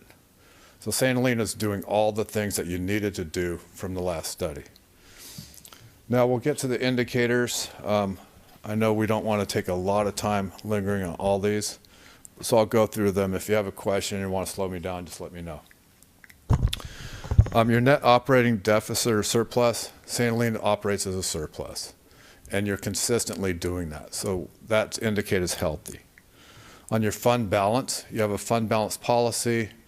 It's adopted by the city council. It's a 30% of your unassigned fund balance divided by your annual operating expenditures. You're doing great. So that's a high fund balance, strong, and it means that you're going to be able to continue to deliver services even when you have a challenging year. So you're doing well, and that's green. The capital asset condition, I think last time we presented, we didn't know if that's going to be yellow or red. It's controversial which color it is. If I put green, that would be controversial too. If I was to run a red light and think it really wasn't red, I would say, officer, it was orange. Combination of yellow and red. The key part here is that your staff engage the community to go through the work, to look at what we need to do to operate. You're looking at the options. Nothing big with capital asset or government facilities is easy, but you're doing all the work anyway. And that's the key part. What do we really need to be setting aside to make that work? So if it's red now, it won't be next time. Everything's in place.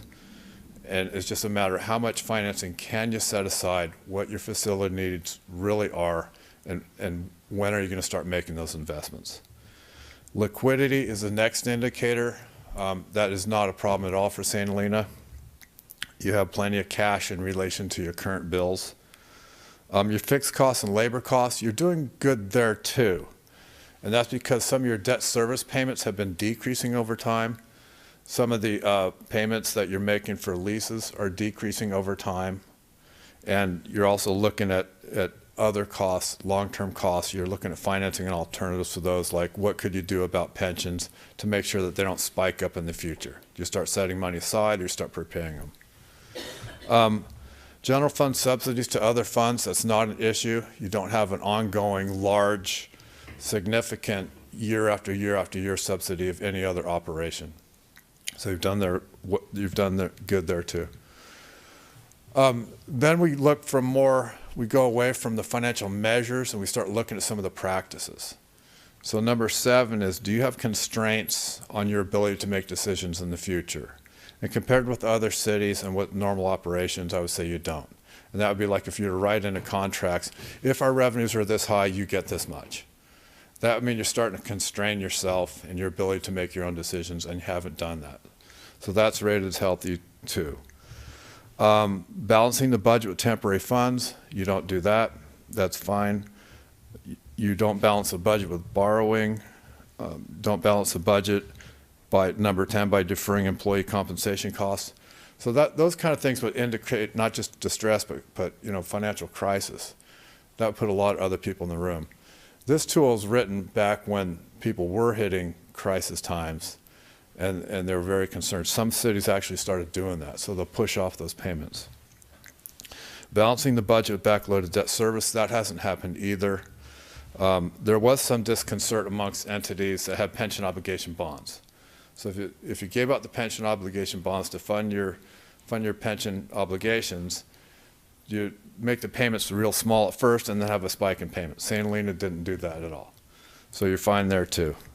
Funding operating costs with non-recurring revenues, that's not happening. The threat there would be if you brought in a whole bunch of revenues, say like in a permit area, and then the building actually didn't happen until later. Do you hold on to enough money to fund what happens later? So you're not bringing in that kind of money and then spending it right away and also not doing the work. The timeliness and accuracy of financial reports. Your reports are always timely and accurate, for the purposes of this discussion and the technical, a lot of people from the private sector, they mix up the idea of what report does what. So in government, do you get the information before the budget adoption that you need to make your budget decisions, and you do. The financial reports, the annual, are more about compliance. What program requirements have been met, what haven't been met, and then annually, a certified public accountant's going to measure what were you authorized to spend and what did you spend. Because only the city council can authorize the expenditure of money, and every year you have somebody check that for you. The service level solvency, that's only rated a caution because of the items that I spoke to before, and it's more of a management decision how you measure that. Just the concern again was, do you have the facilities in place, the roadway infrastructure included, and then are you okay relying on the donor financing for some of the couple of critical areas? So Mayor Ellsworth, that concludes the formal presentation. If you want to ask questions or go through the indicators, I'm more than happy to help you and your council. Very good, thank you. Thank you. Thank you very much. Are there any initial council questions?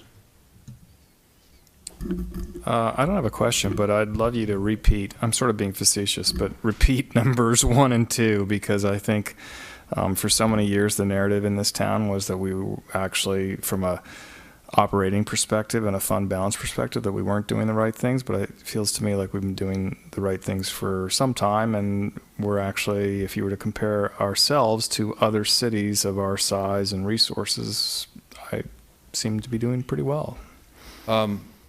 I will repeat number 1. You don't have to. But when I look back at the history of St. Helena, I would agree with you.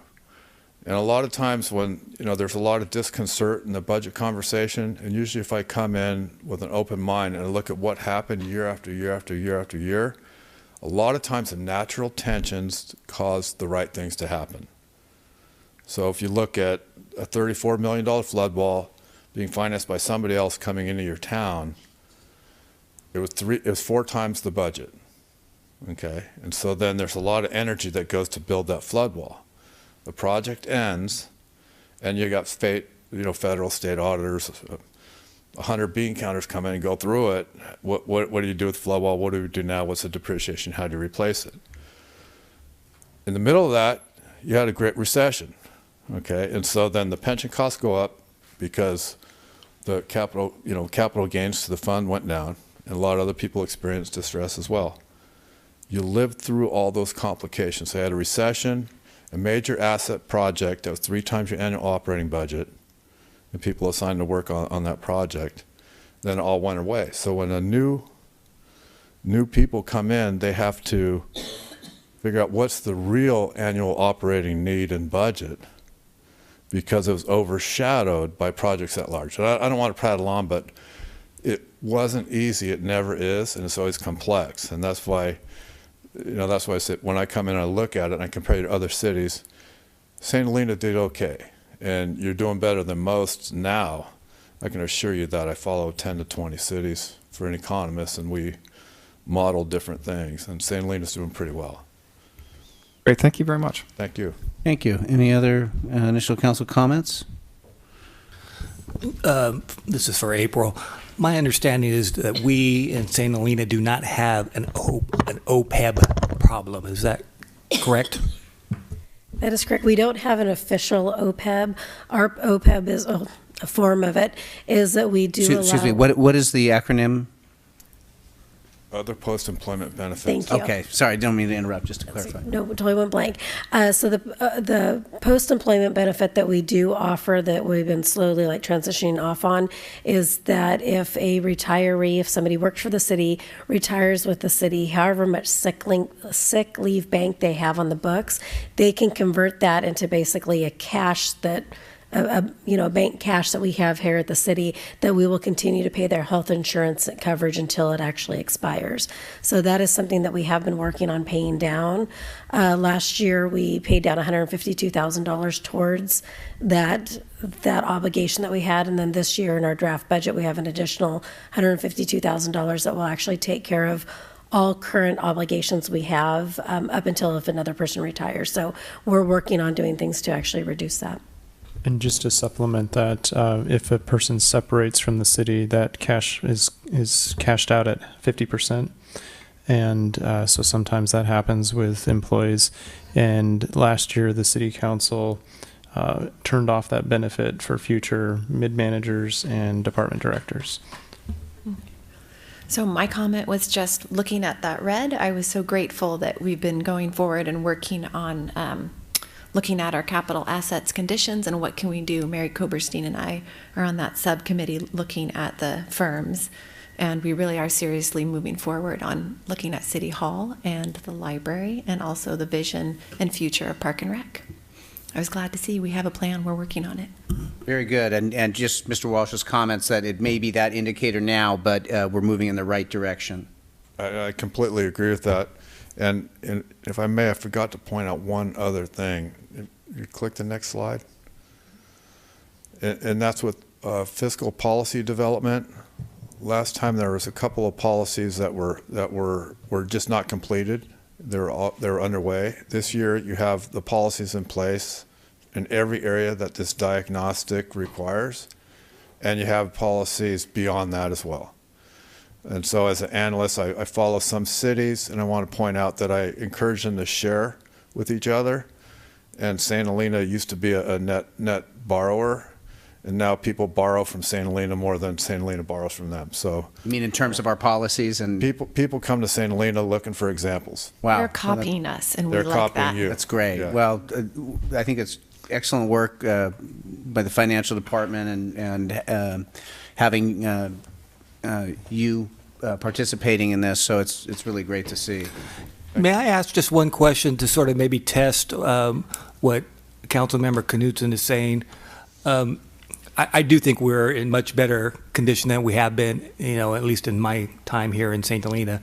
And he pointed out the indicators number 1 and number 2, and I want to test that just a bit. Would you say that there's a potential to have too much surplus? And the reason I would say that is, hey, we're not managing this money very well. We're not spending it where we need to spend it. And so it's starting to build up. From a philosophical point, where is that sweet spot? Or am I just in left field on that point? The answer is I would. And the answer is an economic and management answer. When does a value proposition happen? So a fund balance is money paid in but not yet spent on for the benefit of the payer. Okay? So if you put it from that perspective, when does a payer get the benefit? What St. Helena is doing appropriately with the policy on what the minimum level of fund balance will be is they're making sure that there's safety in revenue projections, because you have revenues that will go up and down. So it depends on how much variability there is in your revenues. And the more you're dependent on sales tax and transient occupancy tax and less on property tax as a percentage of your mix, you can have more volatility. So it's appropriate to have some fund balance set aside. And then you'll see that in some of the projections, the fund balance will dip some, and that's appropriate too, to start spending on things like to take care of your deferred maintenance on facilities and roadways. And so that's going to be your annual kind of gut check, natural tension budget conversation. A bean counter shouldn't come in here and say, for you it should be 27%, for them it should be 33% because of some beta on revenues. So it's always going to be that gut check, and that's a great question. And it's people like you that bring that up. The leadership says, at what point do we start doing more benefits? And then usually the conversation is, what's the one-time cost of benefit, the ongoing cost, and does it model in safely with what we're doing? You're welcome. I'm going to open it up for public comment, if there's any public comment on this item. Seeing none, I'll close the public comment. Any other comments? I think we're doing a receive and file on this. Okay. Thank you for telling us how wonderful we are. You're doing great. I hope I get to come back in another year, too. Yeah, that'd be great. All right. Thank you very much. Thank you. And thank you, April, Ms. Mitz, for your work. So we're going to move now to 11.3, which is the presentation of the 2020 through 2029 General Fund Long Range Financial Forecast. This is also by our Finance Director, April Mitz. Great, thank you. And when we prepared the long-range financial forecast, actually, Mark Walsh and I worked together in conjunction. So we have the long-range financial forecast, the fiscal health diagnostic, and also at the same time, we're working on the draft budget. So when you see the document, it was updated today because I did update some of the charts, just so everyone is aware. I had two errors in there where I grabbed the wrong cell as far as the calculations. So what you received today was the updated. What that also gave us the opportunity to do is that now that we've more solidified our budget numbers, I was able to put in our draft budget numbers so you can see more closely what's going to be presented to City Council and to the public on May 9th. So here's the start of the long-range financial forecast. So just for education purposes, what is, we call it a LRF. That's kind of our little pet name in City Hall, but it's a long-range financial forecast, easier to say LRF.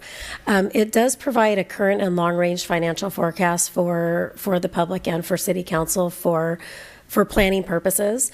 It identifies any significant issues that may need to be addressed, in particular, whether you're looking at potential a deficit or a large surplus, and it gives the City Council options on what to do with that surplus.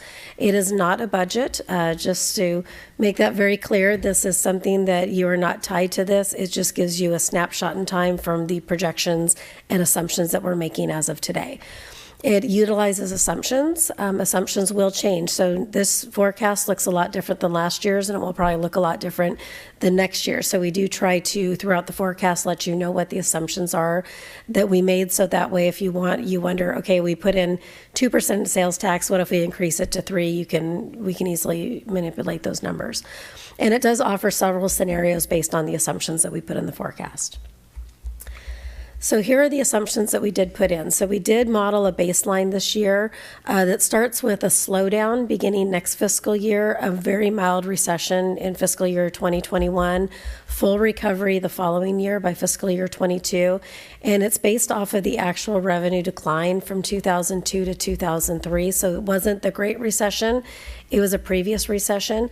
That is what it modeled for everything except for sales, TOT, and property tax. Those three major categories, we went off of what Muni Services, or is now Avenue Analytics, what they were modeling a mild recession scenario on. So that's what we based off of the first model off of. The second one was a slightly deeper recession, not too much deeper. And again, it's a slowdown beginning in fiscal year 20, deeper recession in 21, a full recovery in 22. And what this did is it doubled the revenue losses calculated in the mild recession. So for the mild recession scenario, maybe what we said is that it might be a 2% decrease. For the deeper recession, we took it to a 4% decrease. And then we also modeled what it would look like in a hotel in year 4. This is the same thing that we modeled last year. And what this does is basically add $600,000 in new TOT beginning in fiscal years 22 and 23. So here are the assumptions that we went through for the baseline or the milder recession. And it is important to point out that when Mark Presswich and I discuss what types of things we wanted to model in here, we'll call this a conservative model, and then the deeper recession is the more conservative model. Because the last thing that we would want you to do as a council or as a community is to get in a position where maybe we forecast something a little too rosy, we decide to take out a lot more debt to be able to cover more buildings and capital improvements, and we get to a point where a recession might hit and all of a sudden we can't afford that, and we have boxes in the fiscal health diagnostic starting to check red, which we definitely don't want to do. So this is the mild recession assumption. So you can see what the actual is in 2018 for each of the categories. Note everything below TOT accounts for only 11% of the total revenues. So the three driving forces here in St. Helena are property sales and TOT. The 2019 is our estimated, and so that is and we'll talk about the estimated in the next budget presentation for the third quarter. So that's kind of where we're estimating that we're going to end up this year. And then we have our 2020 forecast, and that's based off of our draft budget and then our recession scenarios. And I don't want people to panic when they see the -87, -64, 39. Those are some very big percentages. However, in the grand scheme of things, they aren't actually as big. Things certain for intergovernmental, a lot of that is our strike teams. It's non-reoccurring, expected revenue, and so it will show up in our estimated, but then we back that number out from when we do the next year's forecast. So these are more minor revenue streams, and then the major revenue streams are the property tax, sales tax, and TOT. Correct. The others are more minor. Correct. So that's what our mild recession assumptions look like as far as revenues. If we look at the deeper recession model, so you can see we just doubled everything that we had from the previous slide. And then for our expenditures, so those were the first two slides showed what revenues we were assuming. Our expenditure assumptions for the baseline, so this is if we do experience a slowdown next year and then a mild recession the following year, what we would do is place a hold on salary, supply, and service growth in fiscal years 22 and 23, so that will allow us to be able to get some more time to build back up our reserve. In the little deeper recession model, we add one more year to putting a hold on salary, supply, and service growth in these models that we've done. The long-range financial forecast, just so the public and council is aware, that staff is beginning to plan for a recession. Typically happens every 10 years. It did not happen. We passed that 10-year mark.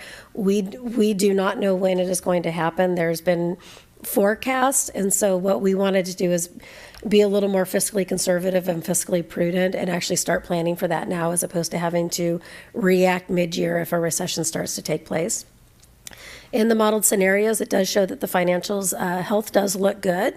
So if you look through, we don't really dip below our 30%. I don't think actually we dip below the 30% reserve level as well. So that is really helping. The scenarios do include the funding for the EDA transition plans that City Council approved, I believe, about 3 years ago. So that's both for civic as well as for streets. It does include adding $50,000 to equipment replacement fund. It includes the Measure T maintenance of effort, which is about $379,000 per year for the life of Measure T. And it does include some general capital improvements beginning in fiscal year 20 and increasing every year throughout the forecast. And just to jump in on that one, I think we're modeling 380 on the capital. Well, for fiscal year 20, it's 380. For the following year, it increases by a 3% CPI. The following year, we boost it up to 500 and then 3% CPI every year after. And the reason I mentioned that is that number was $50,000 last year. It's $100,000 this year, and we are programming into the budget $380,000 next year, which is very consistent with the EMG numbers and the facilities condition index that we looked at with the SHAPE committee and over the past year on our civic assets. And then some items that the scenarios do not include, just to make you aware, is any emergency repairs. We know that does happen here in St. Helena, and this year it happened quite a few times. Any storm drain repairs. It does not include any financing taken out for a new city hall facility. It does not include any repairs or upgrades to the library and or recreation facilities. It doesn't include downtown streetscape, and then also any one-time expenses that we are obviously not aware of at this point. So just a little caution, and I wanted to let you know what it does not include. So here is the baseline for the mild recession. So you can see in fiscal year 20, we're actually looking at ending with about a 45% general fund reserve. And then throughout the years, you can see it dips down to 42%, again, well below the city council's directed 30% in fiscal year 21. And then it creeps back up to 63% in fiscal year 29. And the line that you really want to look at is the green line, the annual surplus or deficit. So it's line 6. So in there you can see how much surplus you have or how much you're dipping into your reserves. Under the recession or the mild recession in fiscal year 21, you can see that we are dipping into the reserves about $420,000. And then future going on out, you can see how much extra money that we're left over with that after each year. Some of the analytics I know, talking with Cosmont that Ken Hira did in their analysis, as well as just looking at what the current rates are. For if you're borrowing $8 million at a 4%, that's your annual payment's gonna be $480,000 in debt service. So that will kind of give you an idea. So in this particular scenario, we would be, by fiscal year 23, we would be good to actually be in the clear to be able to borrow $480,000 in order to help fund the capital needs of the city. So here's with a slightly deeper recession. So you can see where before the lowest we were at was 42%. This dips it down to 39% and takes it all the way out to your fiscal year 29 at a 57% as opposed to 63. So it does dip you down to your reserves a little bit more. And you'll also see in fiscal years 21 and 22, both of those years you'd be operating in a deficit under the current modeling we've done. In recession or the session scenario 3, this is again the mild recession baseline that we've established, and a hotel in year 4. So the first years through 2022 will look exactly the same as the first scenario, and then you'll see in 23, as opposed to having about a $600,000 surplus, it's now up to $1.2 million. So you can just see the effects of if a new hotel was added, if it's, again, very large assumptions, if a new hotel is added, if it's $600,000 additional in TOT revenue, that would allow you up to, potentially $16 million in borrowing capacity. So just kind of give you an idea for planning. I just have a question. When you're adding the hotel, are you just adding TOT or are you adding property tax also? Just TOT, and that's it. We are not adding property or sales tax, which is usually it usually goes in conjunction with it. And then the final scenario is a little deeper recession with a hotel in year 4. And again, you can see what the scenarios do. And, it's not too much off of the modeling before that. The modeling before brings you to 87% after year 10. And then this one brings you to 82% after year 10. So it just gives you we just want to be able to give you some idea of what we're looking at if we do start, showing a decline in some of our revenues, how it could potentially affect us. And obviously, this is something that we will continue to update the city council if we have anything significant that comes up, that comes up the next 3 months or so. It's something we can easily plug the numbers in and bring it back to city council. Here's a graph, so you can just see the different categories, what the general fund reserves do. So the blue is a mild recession, so that's the first scenario. The orange is a deeper recession. The gray is a mild recession with a hotel in year 4, and then the deeper recession with a hotel in year 4. And I would be happy to answer any questions. Are there any initial council comments, questions? I have a number of questions, but do you want to do public comment first? Sure, I'll open it to public comment if... Seeing none? None. Great. So just to sort of do big picture, from my rough calculations, basically the majority of revenue in our town is basically a third property tax, a third sales tax, and 20% is TOT.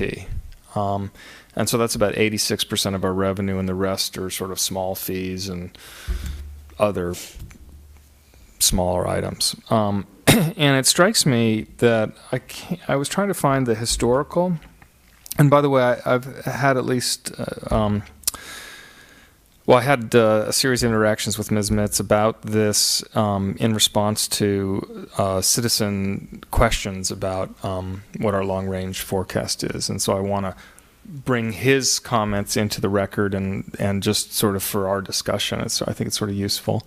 One thing, and maybe also because we have Mr. Walsh here, who's also an expert, it might be interesting to get his approach as well. So one thing, I think for a city like ourselves, it's very rare for property taxes to decrease because it would really require a real collapse in the price of homes and short sales and whatnot that would then decrease that basis for delivering property tax revenue. And so it seems like about a third of our budget is sort of protected, sort of regardless of different scenarios. The other fascinating thing is that TOT, only since Los Alcobos has opened, has TOT sort of risen to the portion of revenue that it now has in our town. I just don't have the exact numbers, but I think it was more like 10% in the past. Maybe I'm speaking incorrectly, but what was the Los Alcobos? Los Alcobos went online in 2017, Yes. so they were open for about 3 months in 2017, and then fiscal year 18 was a slow ramp up because we knew they wouldn't Right. have the full occupancy. And so just so you have some ideas, like 2013, TOT rose 5%, 14 was 7%, 15 was 8%, 16, 10, 17 it jumped to 14, 18 it jumped to 23. Okay. Yeah, so fantastic, right? So a big increase, which has really supported perhaps sort of a leveling of our sales tax, particularly after the Great Recession, and perhaps even though, fortunately for all of us, St. Helena really has been the Upper Valley Napa business center.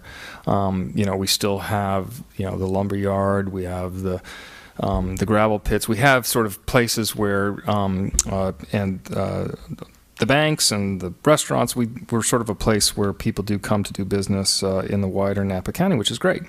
So to me, these sort of recession scenarios are helpful from a perspective of, let's make sure that we're not going to dip into our reserves too much. But nobody knows when a recession is going to come, right? It's completely a guess. If we all knew, we could make a bunch of money. We try to time ours around collective bargaining time. Oh, it is. It's the best time to have them. Yeah. Well, I grew up in the 70s, and of course, back in those days, it seemed like a recession came every other year.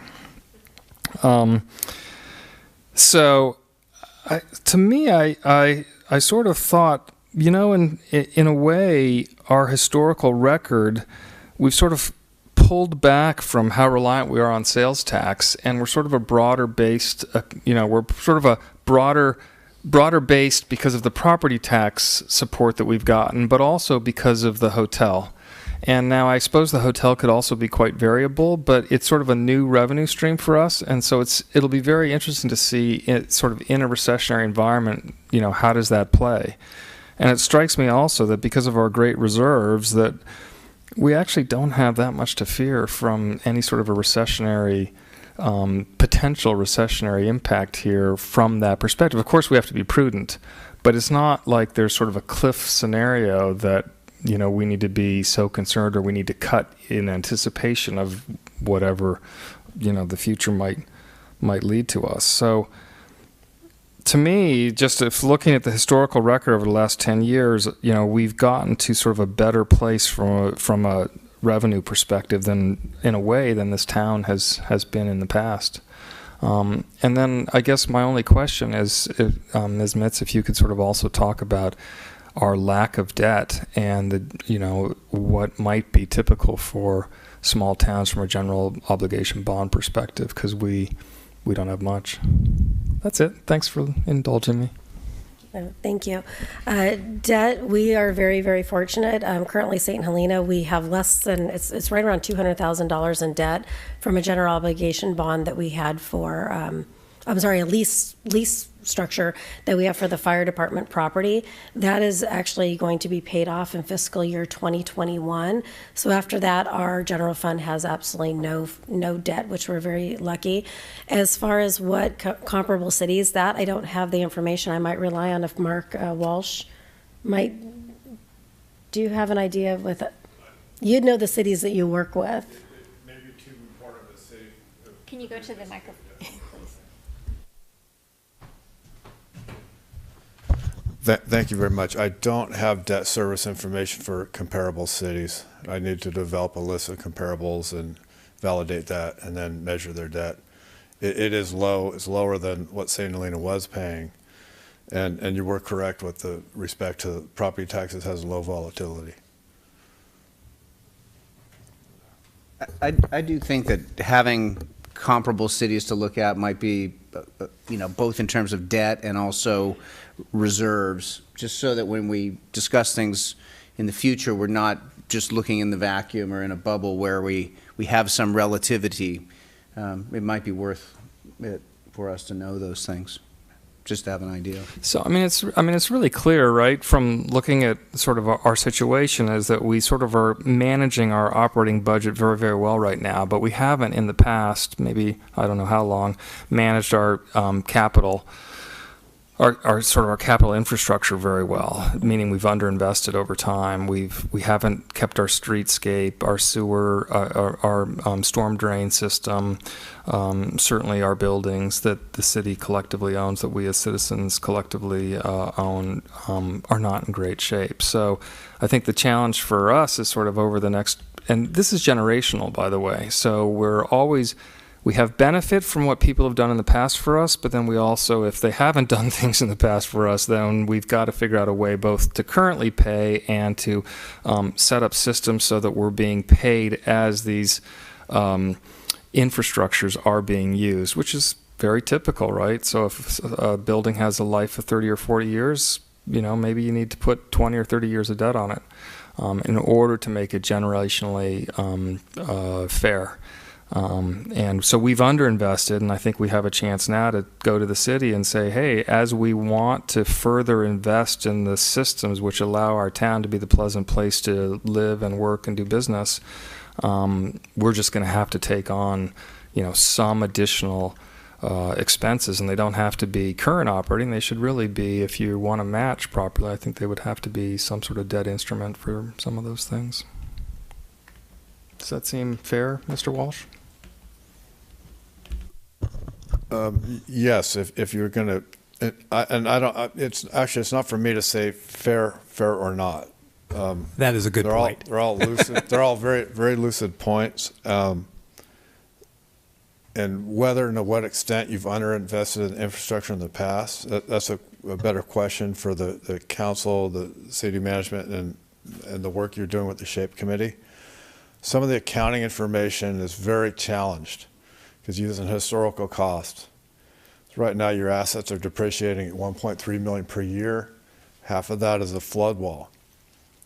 It's unlikely, but it's possible that you would rebuild the flood wall, but the last time it was built, most of that money came from other sources, right? And so it's really more a policy consideration.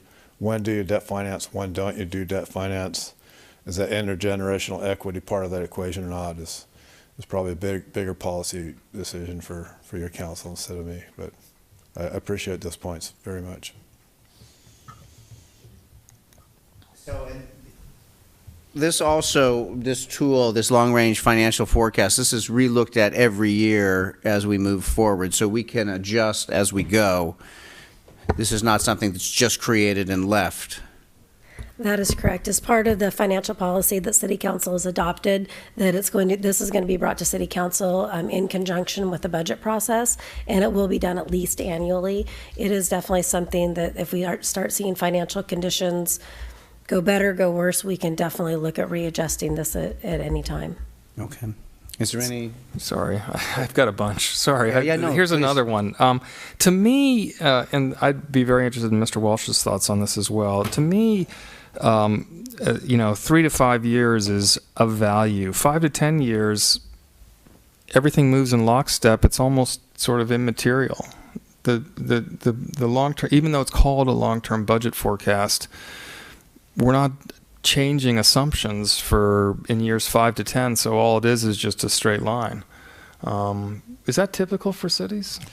I'm going to say yes. And I agree with you that the further out you go, the less specificity you have. The only thing that changes is your purpose. And so the purpose that you go out for years 6 to 10, are you missing anything long range? And so when I was here last time, there's a lot of long range things that weren't looked at. So you've looked at your asset recapitalization needs, and that's in place, and that'll answer some of the questions that we talked about earlier.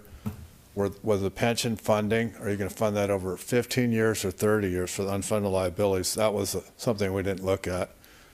And that was looked at since last time. It needed to be looked at. And then revenue volatility. So you've done a great job looking at every one of those issues. And now what do you do about it? And so now the rubber's hitting the road and the natural tensions are coming into play. Long-range fiscal forecast just tells you, are you in a good enough standing to start talking about those things and taking action on those things? And I think the plan results tell you yes. And at the level of specificity you need for years 6 through 10, if it's granular, you don't have that much money to start with, right? If year 8 is stopping you from doing something, what is it that is stopping it? Is it stopping, and it's not stopping it from doing the short-term stuff, right? It would be, we're not going to go 15-year on the pension obligation funding, we're going to go 30-year, or just whatever CalPERS says. So when you're looking at the benefit from year 6 to 10, I agree with you. It's not today's decision. It only tells you the scope of the long-range decisions you're healthy enough to make. So I generally, I don't run a lot of numbers that are way out there in 6 and 10 where I almost never project that I can have expenditures climbing high in year 10 and then the revenues won't be there. I call that the running alligator, because your reality is your staff recommends budgets that they can live with and they have to survive. So usually the revenues and expenditures tend to even out more than projections, even that are made on sound estimates. So, and the difference between an accountant like me standing here and a finance director is that they live by their estimates. I could just say, well, maybe it's a little high, maybe it's a little low, but they live by them year after year. So when you get to the next year's budget, you'll have a better estimate of fiscal 20. You really know what fiscal 29 is going to do when you adopt it in June of fiscal 28, and that's just the kind of the nature of the beast. What these exercises are telling you is the scope of what you can do, what you can plan for. It looks to me like you're healthy enough, to do the planning and then identify your needs and create action plans that'll be more concrete the shorter term they are. But I don't invest too much in year 10. The last time we did the exercise that I did, this fiscal health analysis, it had 2 audited years, the current budget year, and we used what the council adopted as authoritative. The next year is what staff was reasonably planning to do based on current adopted policies. And then after that, we just ran revenues and expenditures at 5% of what they were in the last current adopted budget. And that's because we didn't want to come in and say, the sky is falling because you have estimates. This time you actually have better information. You have more information about pensions because you had Bartel, the best actuary, I think, in CalPERS city's funding to look at it. You had the best available you could get to study your pensions, and so those numbers went right into the model. And so it's a better model than what you had before. And then, At least in terms of our citywide obligations for pension and for other future yes, absolutely. It's better than what I could have done. Great. I could not have done that. Yeah.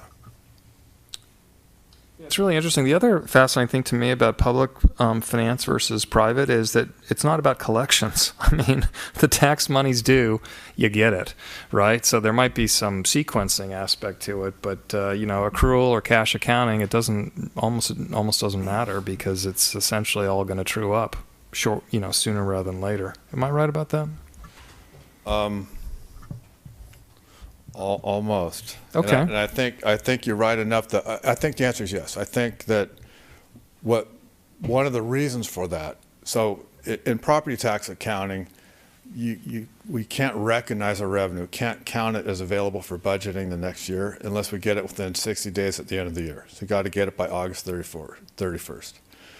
And Tracy Schultz will do her last distribution of property taxes sometime in June or early July, and you'll meet that.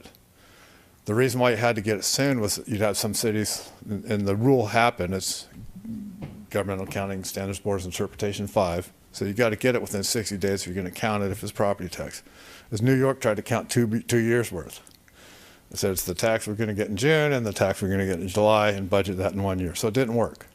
All right, so that didn't work out. You don't have that problem at all. And so property taxes is your most stable resource, and some of the concern is that your other revenue resources are going to outgrow property tax. So in the long term, you can have more volatility there. And if your sales tax and your TOT taxpayers in a relatively wealthy area live on capital gains, if the market's at a high, and if it can't go higher and it goes lower, then what happens to those investors? And if they're cash strapped like they were in 2006, 2007, when people with diversified portfolios determine they don't really have that much cash, then that impinges their ability to do certain things. At the same time, when you look at how big the pension is in relation to your budget, you have pension assets, and if you divide that by your annual budget, the pension assets and pension liabilities, and that's what you owe. That's the unfunded part. Those assets are too invested in the market. So what happened was the market crashed, your pension liabilities went up, the people with the big bucks to throw around town were looking for cash because they're leveraged investors. And then what didn't happen was your property taxes didn't go all the way down. And the reason for that is because you had more mature properties. So if my house was built in 1974 and I'm still in it, it's not going to reassess by the Prop 8 adjustment. But if I bought a house for $5 million 2 years ago, sort of a second house, or maybe it would go, it could go south in a Prop 8 adjustment. And so that hit more like Santa Clara counties, Alameda County, a lot more than it would have Napa County, Sonoma County. So that's the reason why property tax acts like a ballast for this area, is they have mature properties. Got it. You bring up some really interesting points. I mean, partly is sort of the mix of taxes, but also sort of what percent are the more stable versus what percent are the more volatile. And, you know, certainly one would hope that the Great Recession of 2008-9 is sort of a generational event, but, you know, who knows, right? Given our financial leadership in this country and the way the economy is now structured, we really can't know. But that's funny, because that's one thing I haven't analyzed on sort of St. Helena's past is sort of the volatility of sort of revenue generation. But that's something to really think about moving forward. Thanks for bringing that up. You're welcome. And I'll suggest that maybe we can find some time to schedule a workshop on this so we can get more in depth on it. I think what you're bringing up is incredibly valuable, and so that's maybe something we can look to agendize or come up with a workshop style. If you're available at some point, it would be great to get more in depth on it. I think we've got to move to the next item. If there's any other comment on this. Okay. Yes, I'll reopen the public comment. If you come up to the.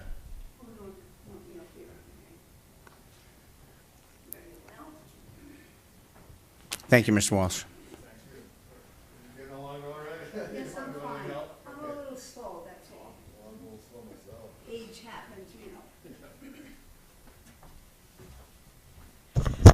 I just have a question. I don't know if this is the right place to ask it, but I'm curious, has anything been happening about a new city hall? We're going to be talking about that pretty soon. I think Anna has been working on that, and she can give a little information on that. And this is not this. That's not this item. So we'll check in with you after the meeting and let you know when that's coming up. Oh, okay. Thank you very much. Thank you. Okay. So I will close the public comment, and thank you on this item. And so this is a receive and file. And so then we'll move to item 11.4. Thank you for all the work on this from the Finance Department and Very good. Thank Mr. you. Walsh.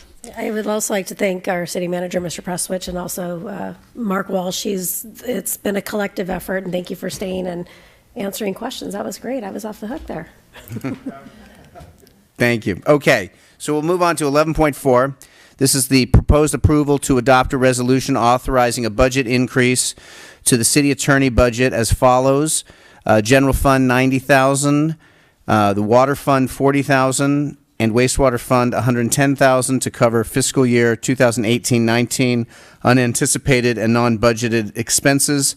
The budget increase will be taken from the general fund unassigned reserves and water and wastewater net positions.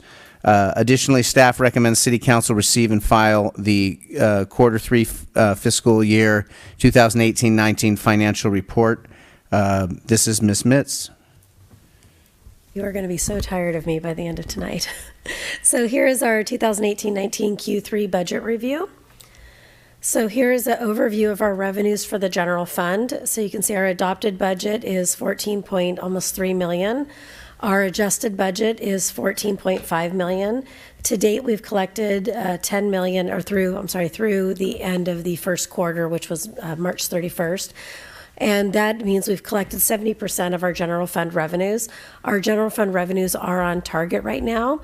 You'll see some of the areas that look really good. Again, it's everything below the TOT line, again, is 11% of the budget. So you'll see where the big spikes, where we've collected over what we've expected. Primarily intergovernmental, that is attributed to our strike teams. Interest and rents, that was some additional one-time payments that we received for true-up items. And then miscellaneous, so you can see where we're coming in over projected. A review of our expenses. Overall, again, our adopted budget is 14.2 million.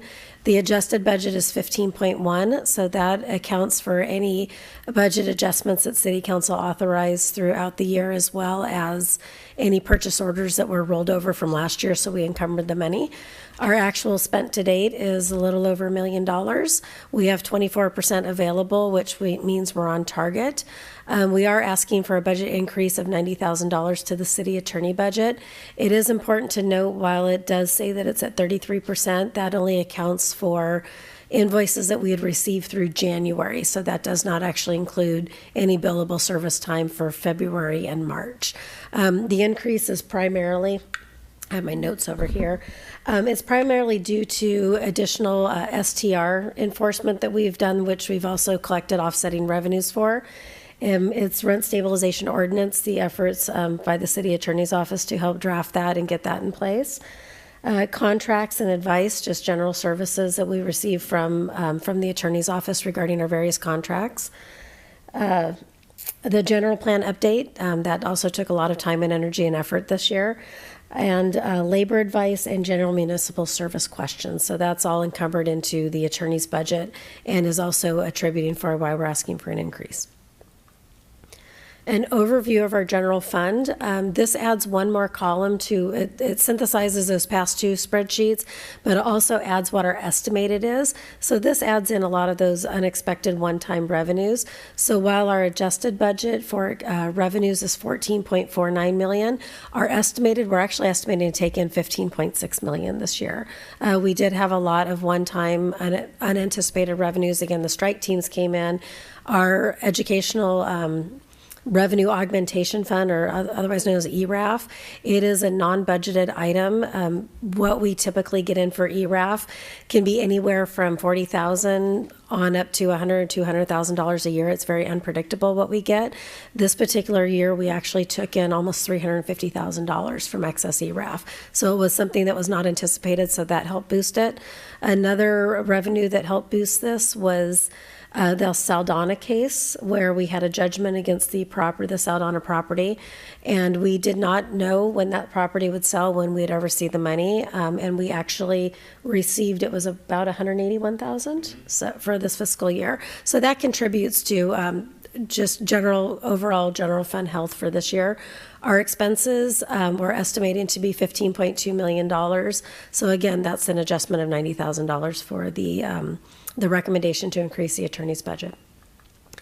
The net position for the general fund, what we want to look at is the estimated unassigned net position. So we're looking at ending the year approximately 41%. It's a little different than what was in the long-range financial forecast because of the timing and updating numbers on it, but we're hovering right around that 41 to 43% estimated unassigned net position. Any questions on general fund before I move on to the water fund? Any questions? Any questions from the public? Okay. I'll repeat my request. Has there been any process on the new city hall? Let's talk about that after the meeting. This is a different item other than that. Okay. Yeah, so after the meeting. Thank you. Okay. I want to say that I am very impressed with all the wonderful information. You all do a great job. Thank you. Very much. Thank you. Okay. So No questions on the general fund, so we'll move to the water fund. Yeah, I'll move on to the water fund. This is a little easier. I can consolidate it on one slide. So you can see our water fund revenues, our adopted was a little over 6 million. The amount we collected through 3/31 is 4.2 million. We have collected 69%, and we are estimated to come in on target at the almost $6.1 million for our water fund revenues. Our water fund expenses, same scenario. We have our adopted budget of 6.1, our adjusted of 6.2, actual 4.1. We do have 31% available, and similar to the to the general fund, we are recommending an increase to the attorney's budget of 40,000. And several reasons for this. Primarily, we had additional work that had been done analyzing the various water contracts, as well as putting together the ordinance to allow the data for the water usage to be reviewed. So that is our recommendation. The overview for the water fund expenses, our revenues we're projecting to end about 6.1, the expenses 6.3. For the variance, I do not have a variance of $6.3 million. My apologies on that one. For the net position, so here we're looking at our revenues over expenses. Our revenue, so we're looking at dipping into what our net position is, or our cash fund balance for the water fund of $246,000, and this would leave us with a balance of 2.9 million, or 47% reserves in this particular account. And also, it's important to notice that this water fund net position does not include anything that we have in our water impact fund, as well as our water CIP fund. So if you look at the CAFR and try to compare it, the CAFR actually folds those up into this, but this is strictly just what we have in our water fund. Any questions on the water fund? Just the $40,000 for looking at the water contracts you said, is that the kind of money that we would anticipate needing to spend every time we look at a contract, or how many contracts is that? No, this is definitely unanticipated. So it was a closer look at what contracts that we currently have in place, what are the parameters, and then also looking and adding additional language into our ordinance to allow a subcommittee of the City Council to look at the water usage data. And then it also ties into the staff report that was brought earlier to the City Council as far as what Planning Commission reviewed as well, looking at water neutrality. So that was a lot of unanticipated factors when we did our normal budgeting. Okay. So for our wastewater, again, we have 3.1 was our adopted budget. Collected to date is a little over 2 million, so we've collected 75% to date, and we are on track for the amount of wastewater revenues that we will be receiving for the year. For our expenses, again, $2.9 million was the adopted, 3.1 is the adjusted. Our actual to date is 2.1, so we're at 23%. We are on track, again, like the other revenue category, or expense categories. We are recommending that an increase in the city attorney budget of $110,000. The primary cost increase on this is going with the ongoing mediation to do with the wastewater revenues. So that is the reason for the increase.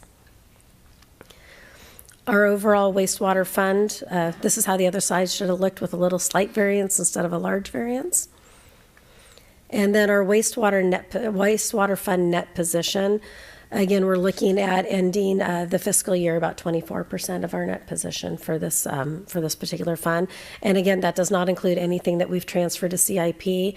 For both the water and wastewater funds, for this is the first fiscal year that we've been able to transfer a pretty sizable amount over into the CIP funds to be able to work on those projects, and that's typically incorporated in the CAFR.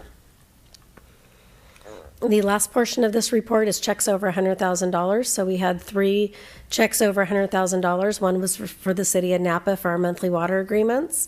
Ghilotti was for the Oak Avenue emergency repairs, and then Wilmington Trust was interest payment for our 2012 B bond. For the St. Helena low-income subsidy program, so our CARES for Q3, we had 105 participants, and we were able to provide assistance in the amount of $11,000, almost $800 for those residents. Leak adjustments for Q3, I do want to note this does not include the leak adjustment for Pizzeria Trevigny, because we did not get the numbers in here timing-wise for this. But we had 9 leaks for a total usage of 412 units of water for a total dollar amount of $2,384. And just know that this, because of the new leak policies put in place, future reports, I will differentiate but what was residential versus what was commercial, as well as City Council did put caps on the limits, so you'll see some of those numbers vary. And I'll be happy to answer any questions. Any questions from council? No? Okay, any questions from the public on this particular item? I don't have a question. I only want to repeat. Okay, we'll wait for after. We'll wait. Oh, thank you. Okay. So we'll close public comment and and with this, the recommendation is to adopt the resolution authorizing the budget increase to the attorney budget as written. Should I read this entire thing? Is that necessary? You can just, the motion can be to adopt the staff recommendation. Okay, so yes, is there a motion for that?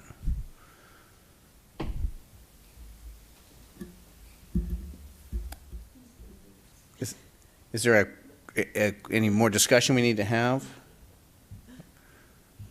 I think it's a good job, by the way, so thank you for keeping us up to date. Do we have any questions, concerns before we?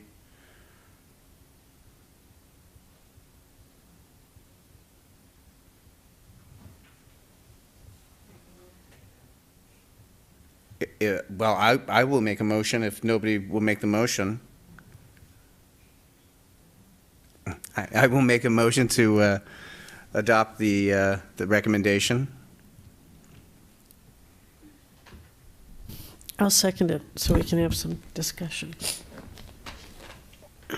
Mayor Ellsworth? Oh, do we want to have some discussion? Is there? Before we.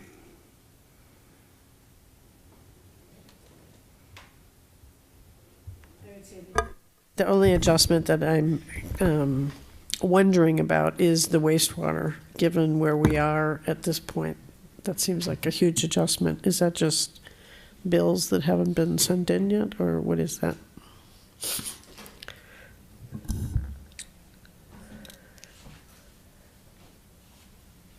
So I was trying to forecast through the rest of the year, knowing that we've only paid invoices and at that point had received invoices through January.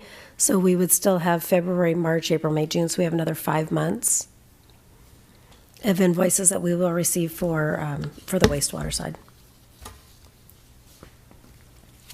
And so this is really 7/12 of the receipts for the Correct. year. So in that case, is it on budget? Seems like it, right?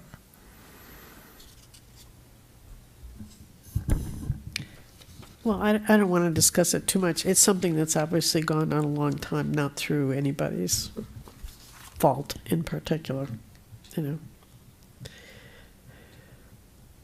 Is our upcoming mediation sort of a light at the end of the tunnel on this in terms of the wastewater? I hope so. Mr. Dorian, do you have any input?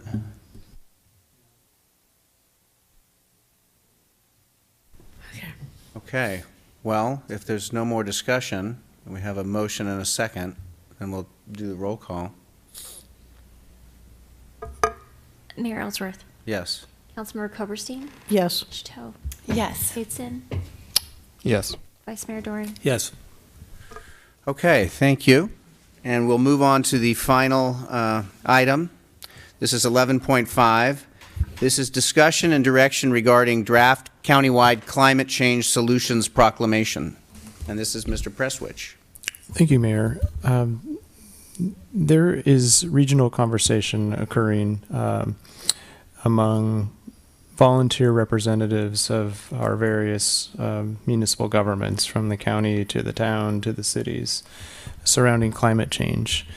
And a product of those conversations is a draft proclamation that has been circulated to various agencies.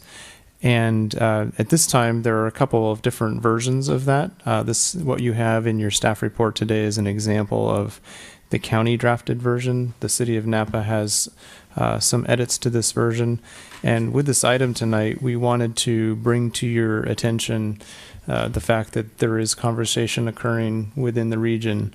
And what's interesting is that when we look at our goals, one of our organizational goals related to organizational performance and participation and commitment to ongoing communication and regional collaboration.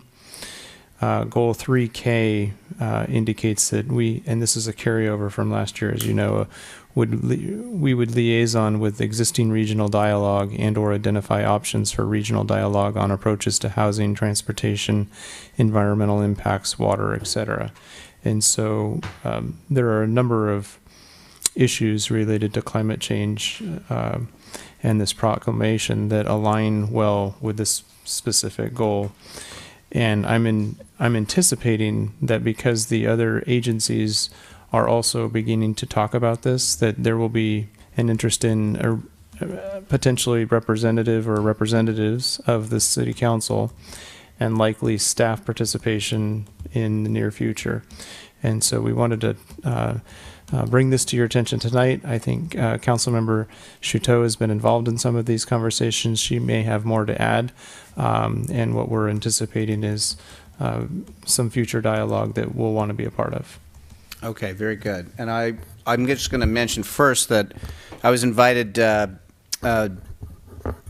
to the supervisors meeting this morning by Supervisor Pedroza to talk about this. Mayor Dunbar from Yountville was there as well, facing the possibility of a climate crisis and what we as local community governments, how we begin to address it here.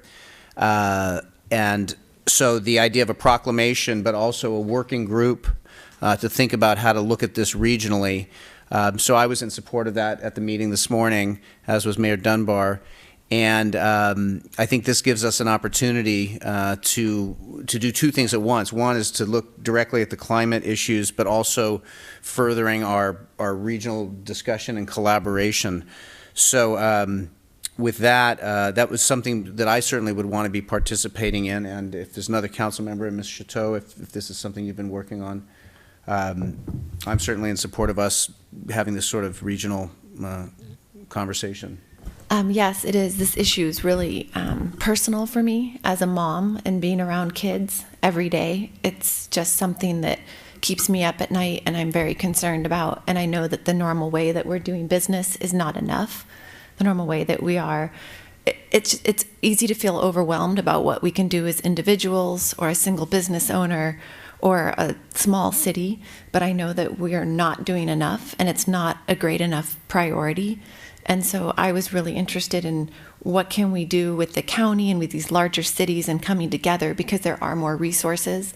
I personally think something that we need is a staff person because we don't have that in our small city. We know our limitations with somebody to actually be taking the action. The fascinating thing is that the solutions are already known. This conversation, I've been researching it more heavily for the past couple of weeks. I wrote my environmental thesis on it, so I know the science, but more recently I was digging into it again. And there was a Republican woman in '88 bringing an energy efficiency bill. This is not a partisan issue. This is something that we know the solutions, they're out there. We just need to start taking action and implementing them and to raise the priority up. So I personally think that this is the way that we can do that since we don't currently have the staff to focus on it. The thing that needs to change is we need to have somebody that do the implementation and to bring up the question whenever we're looking at decisions and to understand that climate and how we are heating up the planet and all of these small actions that we're doing, that there are other choices that we can make. Very good. One of the comments that I made today and I continue to make regarding this is that we start looking not just at the abstract, we must look at the larger global issue, but we look at how we approach it locally in terms of our decisions about development, environmental decisions, how we look at cumulative impacts of our decisions. And so that's why I'm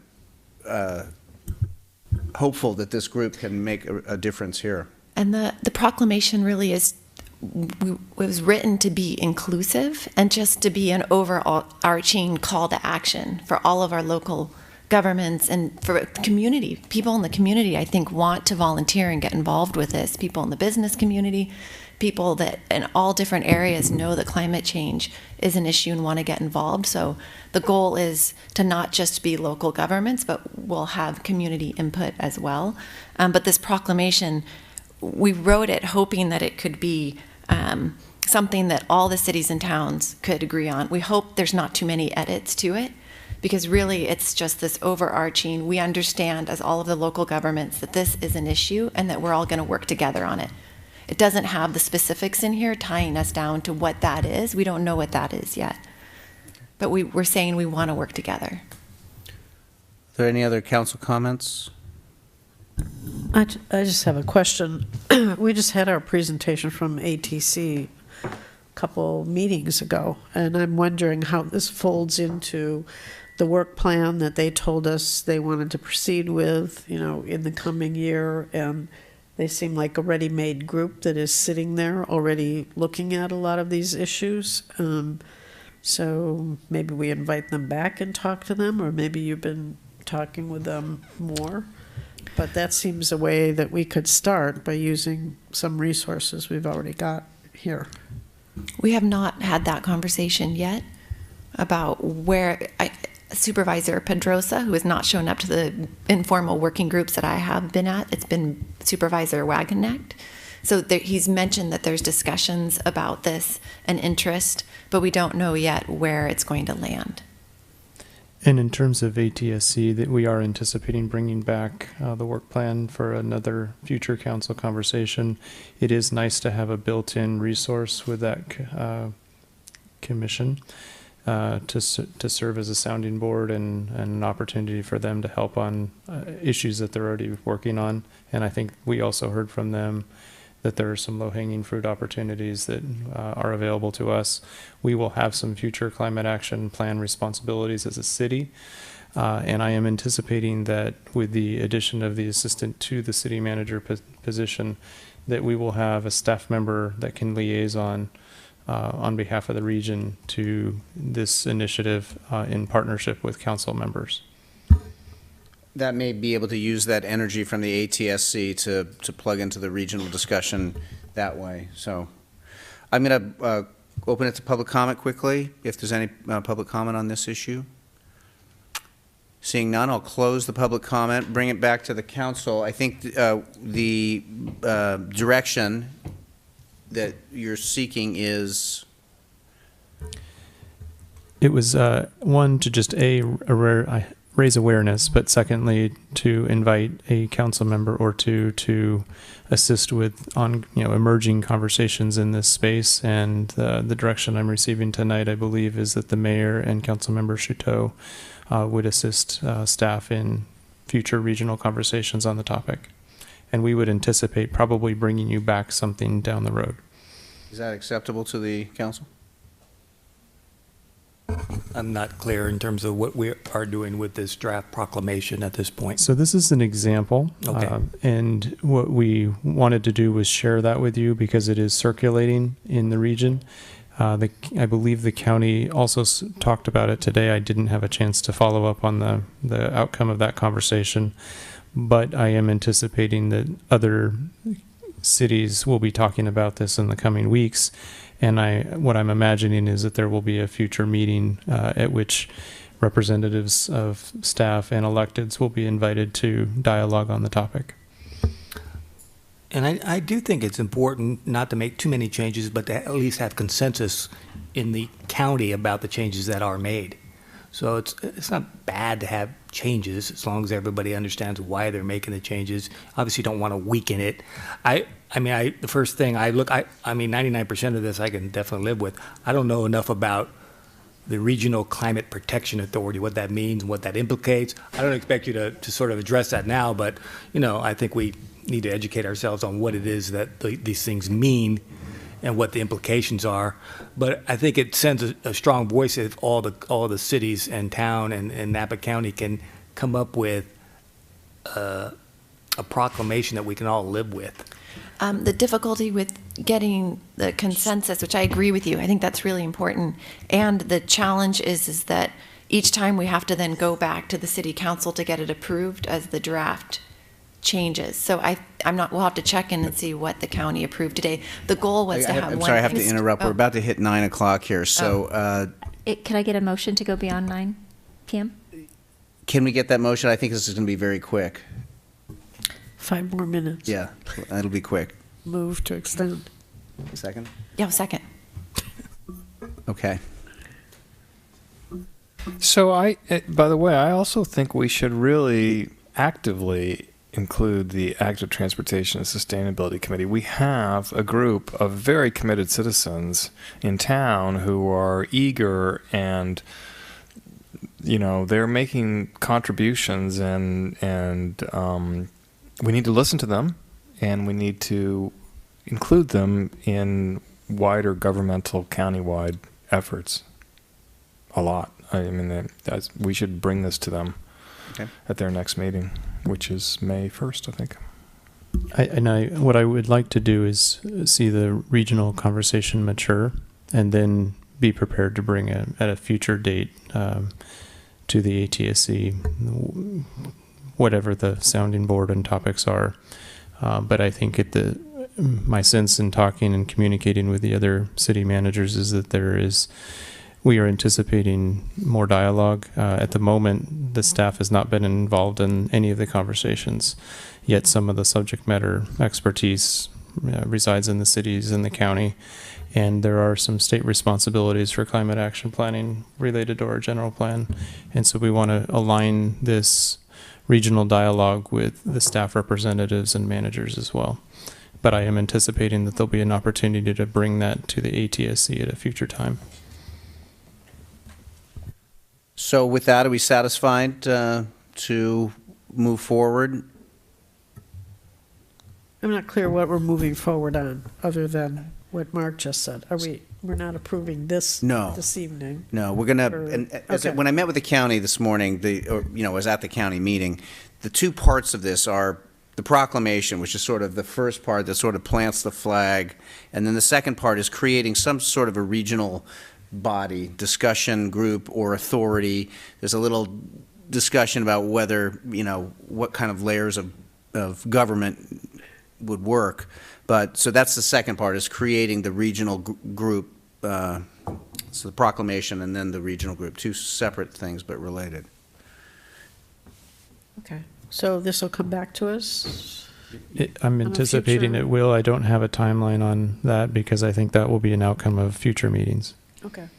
And I think we'll be in dialogue with the county and other cities about when we're going to start meeting and that sort of thing. Okay. Okay. Does that look like we're ready to move? Okay. So with that, I'm going to adjourn the meeting, and I thank you all very much. Thank you, Jesse, for your